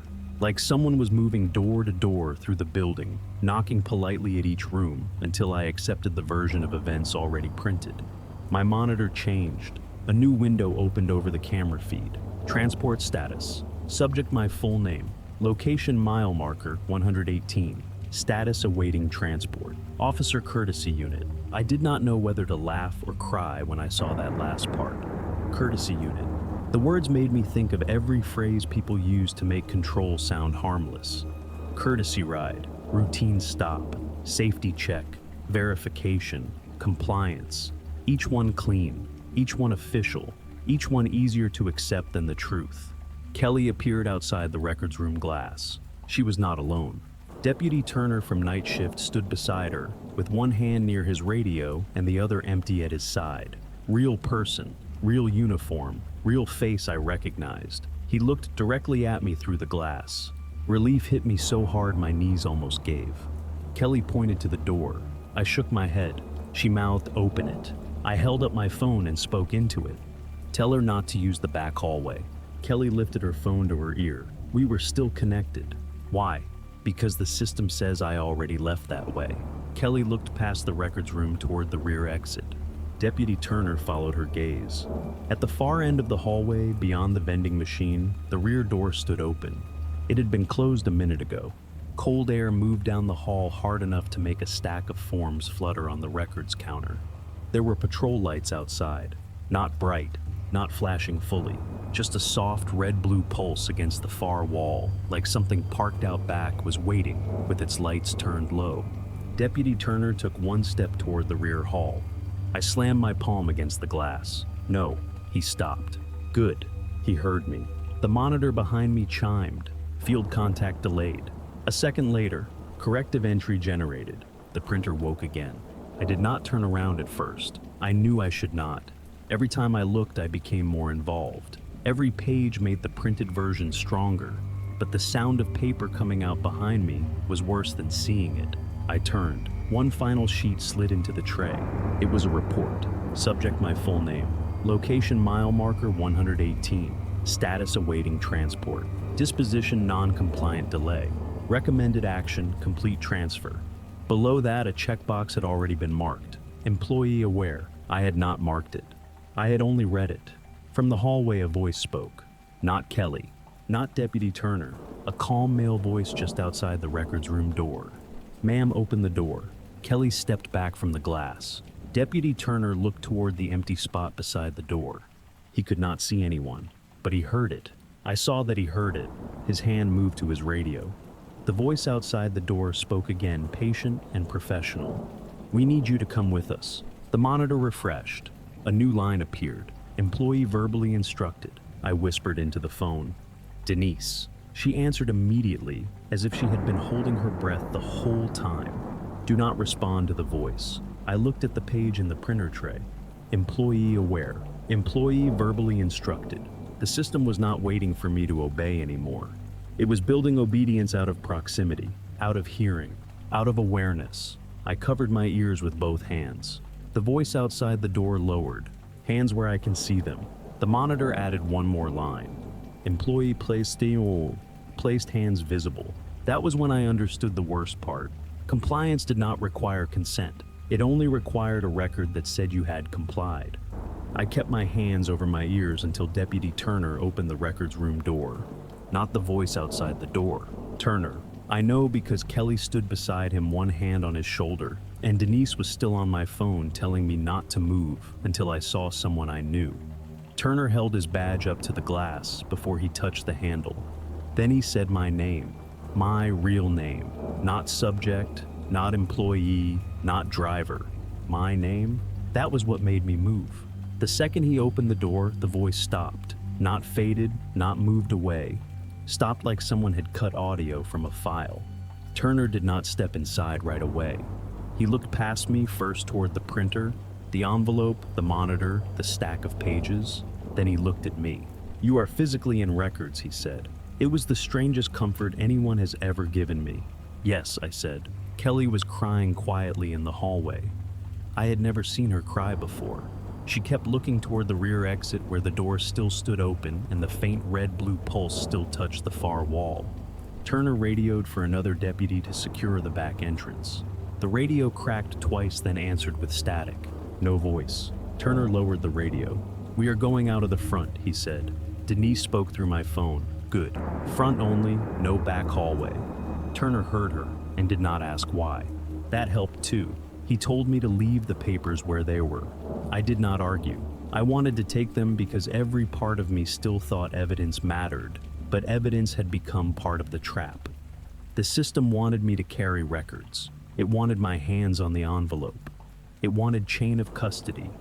It wanted clean procedures it could turn into consent. So I left everything on the desk. We moved slowly. Kelly went first, then Turner, then me, then another deputy who had come from the front lobby. No one touched my arm. No one guided me by the elbow. No one used words like transport or compliance. Turner told the others not to. He said she is walking out voluntarily through the front. He repeated it twice. The hallway camera above us followed our movement with its little red light. I looked up despite myself. The camera lens reflected the hall, not us. Just an empty corridor with the rear exit standing open. I kept walking. At the lobby doors, a patrol car sat outside under the front lights. A real one, marked, engine running, deputy inside, face visible, radio lit. Turner asked if I wanted to ride with Kelly instead of a unit. I said yes so quickly my voice cracked. Kelly drove me home in her own car. Turner followed behind us all the way to my apartment complex, not close enough to feel like a stop, but close enough that I could see his headlights when I needed to. I did not sleep that night. At sunrise, Denise came to my apartment with coffee and 2 printed statements. Not reports. Statements. Human ones. One from her, one blank from me. She told me to write what happened without opening the record system, without referencing file numbers, and without using the word compliant unless quoting something. I asked why. She said, because some words are handles. I thought that was the kind of thing people say when they have been afraid for too long. Now I think she was right. The official review lasted 3 weeks. It said the camera system corrupted. Records said the print queue malfunctioned. Dispatch said the internal line crossed with a radio channel. The sheriff said there was no evidence that I had left the building through the rear exit. That part was true. Real people saw me leave through the front. Kelly did. Turner did. The lobby camera did. The front parking lot camera did. My apartment building camera showed me arriving home in Kelly's car, but the records room camera still showed an empty room at 11:18. The hallway camera still showed me standing by the rear exit with an unidentified deputy. And the rear parking lot camera showed a patrol car waiting by the back door. No plate, no unit number, rear passenger door open. They told me that footage was unusable because of timestamp corruption. They did not delete it, they sealed it. I resigned before they finished the review. Denise did not try to talk me out of it. She only hugged me in the parking lot and said, "Do not request your personnel file for a while." I laughed because I thought she was joking. She was not. For almost a month, nothing happened. I stayed away from the office. I took a job doing billing for a dental group 2 towns over. Boring work. No dispatch logs, no evidence printer, no dash cam archive. I stopped driving rural roads after dark. I stopped checking county incident reports. I stopped trying to find mile marker 118 on a map. Then the certified letter came. It was from the sheriff's office. No return name, just the county seal and my address typed perfectly on the envelope. I almost threw it away. Instead, I opened it at my kitchen table with every light in the apartment on. Inside was a copy of a report. Not one of the reports I had seen that night. A new one. The header read, Employee Contact Summary. Date the night of the records incident. Location mile marker 118. Officer Courtesy Unit. Disposition employee remained calm during transport. My hands went numb. There was an attached image. Traffic camera still, rural shoulder, patrol car pulled over beneath the dark sky. Rear passenger door open. No driver visible. No deputy visible. The camera angle was high and grainy, but the inside of the back seat was clear enough. A woman sat there, black cardigan, county ID clipped to waistband, hair tied back badly, hands resting flat on her knees. My posture, my clothes, my body. The face was blurred by reflection on the glass, but I knew. Below the image was a note. Employee returned without incident. I got up from the table and walked to the bathroom because I thought I was going to throw up. I did not. I just stood there staring at myself in the mirror, touching my own face like I needed proof that it was still mine. When I came back, the report was still on the table. The last page had a checkbox section. Initial contact completed. Employee reviewed file. Employee acknowledged instruction. Employee transport completed. Next contact authorized. The last box was empty. I did not touch it. I put the whole packet in a drawer under old tax papers and tried not to think about it. That worked for 11 days. On the 12th day, I woke up before dawn to my printer running in the living room. I do not own a printer. That is not a figure of speech. I do not have one. I have not owned a printer since college, but the sound was there. Rollers, paper feed, that soft mechanical patience. I walked out of my bedroom holding a kitchen knife because there was nothing else to hold. There was no printer in the living room. Only one sheet of paper lying on the floor near the front door. Fresh, warm. I did not pick it up at first. I crouched and read it from a distance. It was a field contact notice. Subject my full name, location pending, officer pending, status awaiting confirmation. At the bottom, in small text, one line had been added. Prior transport verified, subject may be contacted off-site. I backed away from the paper. My phone lit up on the coffee table. Unknown number. I let it ring. It rang for 37 seconds, then stopped. A voicemail appeared. I did not open it. I deleted it. A week later, it came back. Same voicemail, same timestamp, same unknown number. This time, I played it with the phone sitting on the counter while I stood across the room. There was no threat, no breathing, no scream. Only radio static for a few seconds, then the calm male voice from outside the records room door. Ma'am, we just need you to come back to 118. That was all. I changed my number. The voicemail transferred. I bought a new phone. It restored from backup before I signed in. I moved apartments. The certified letter followed. I have not gone back to that county. I do not drive through Missouri at night. I do not open unknown attachments. I do not print anything I cannot explain.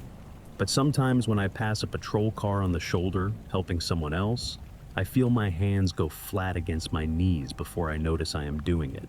Like some part of me is still sitting in a back seat, waiting to be told the ride is complete. I never went to mile marker 118, but the record says I came back from there. If the badge tells you to stay calm, maybe that is the first thing you should question, because some stops do not end when you drive away. Some of them just wait for the next empty road.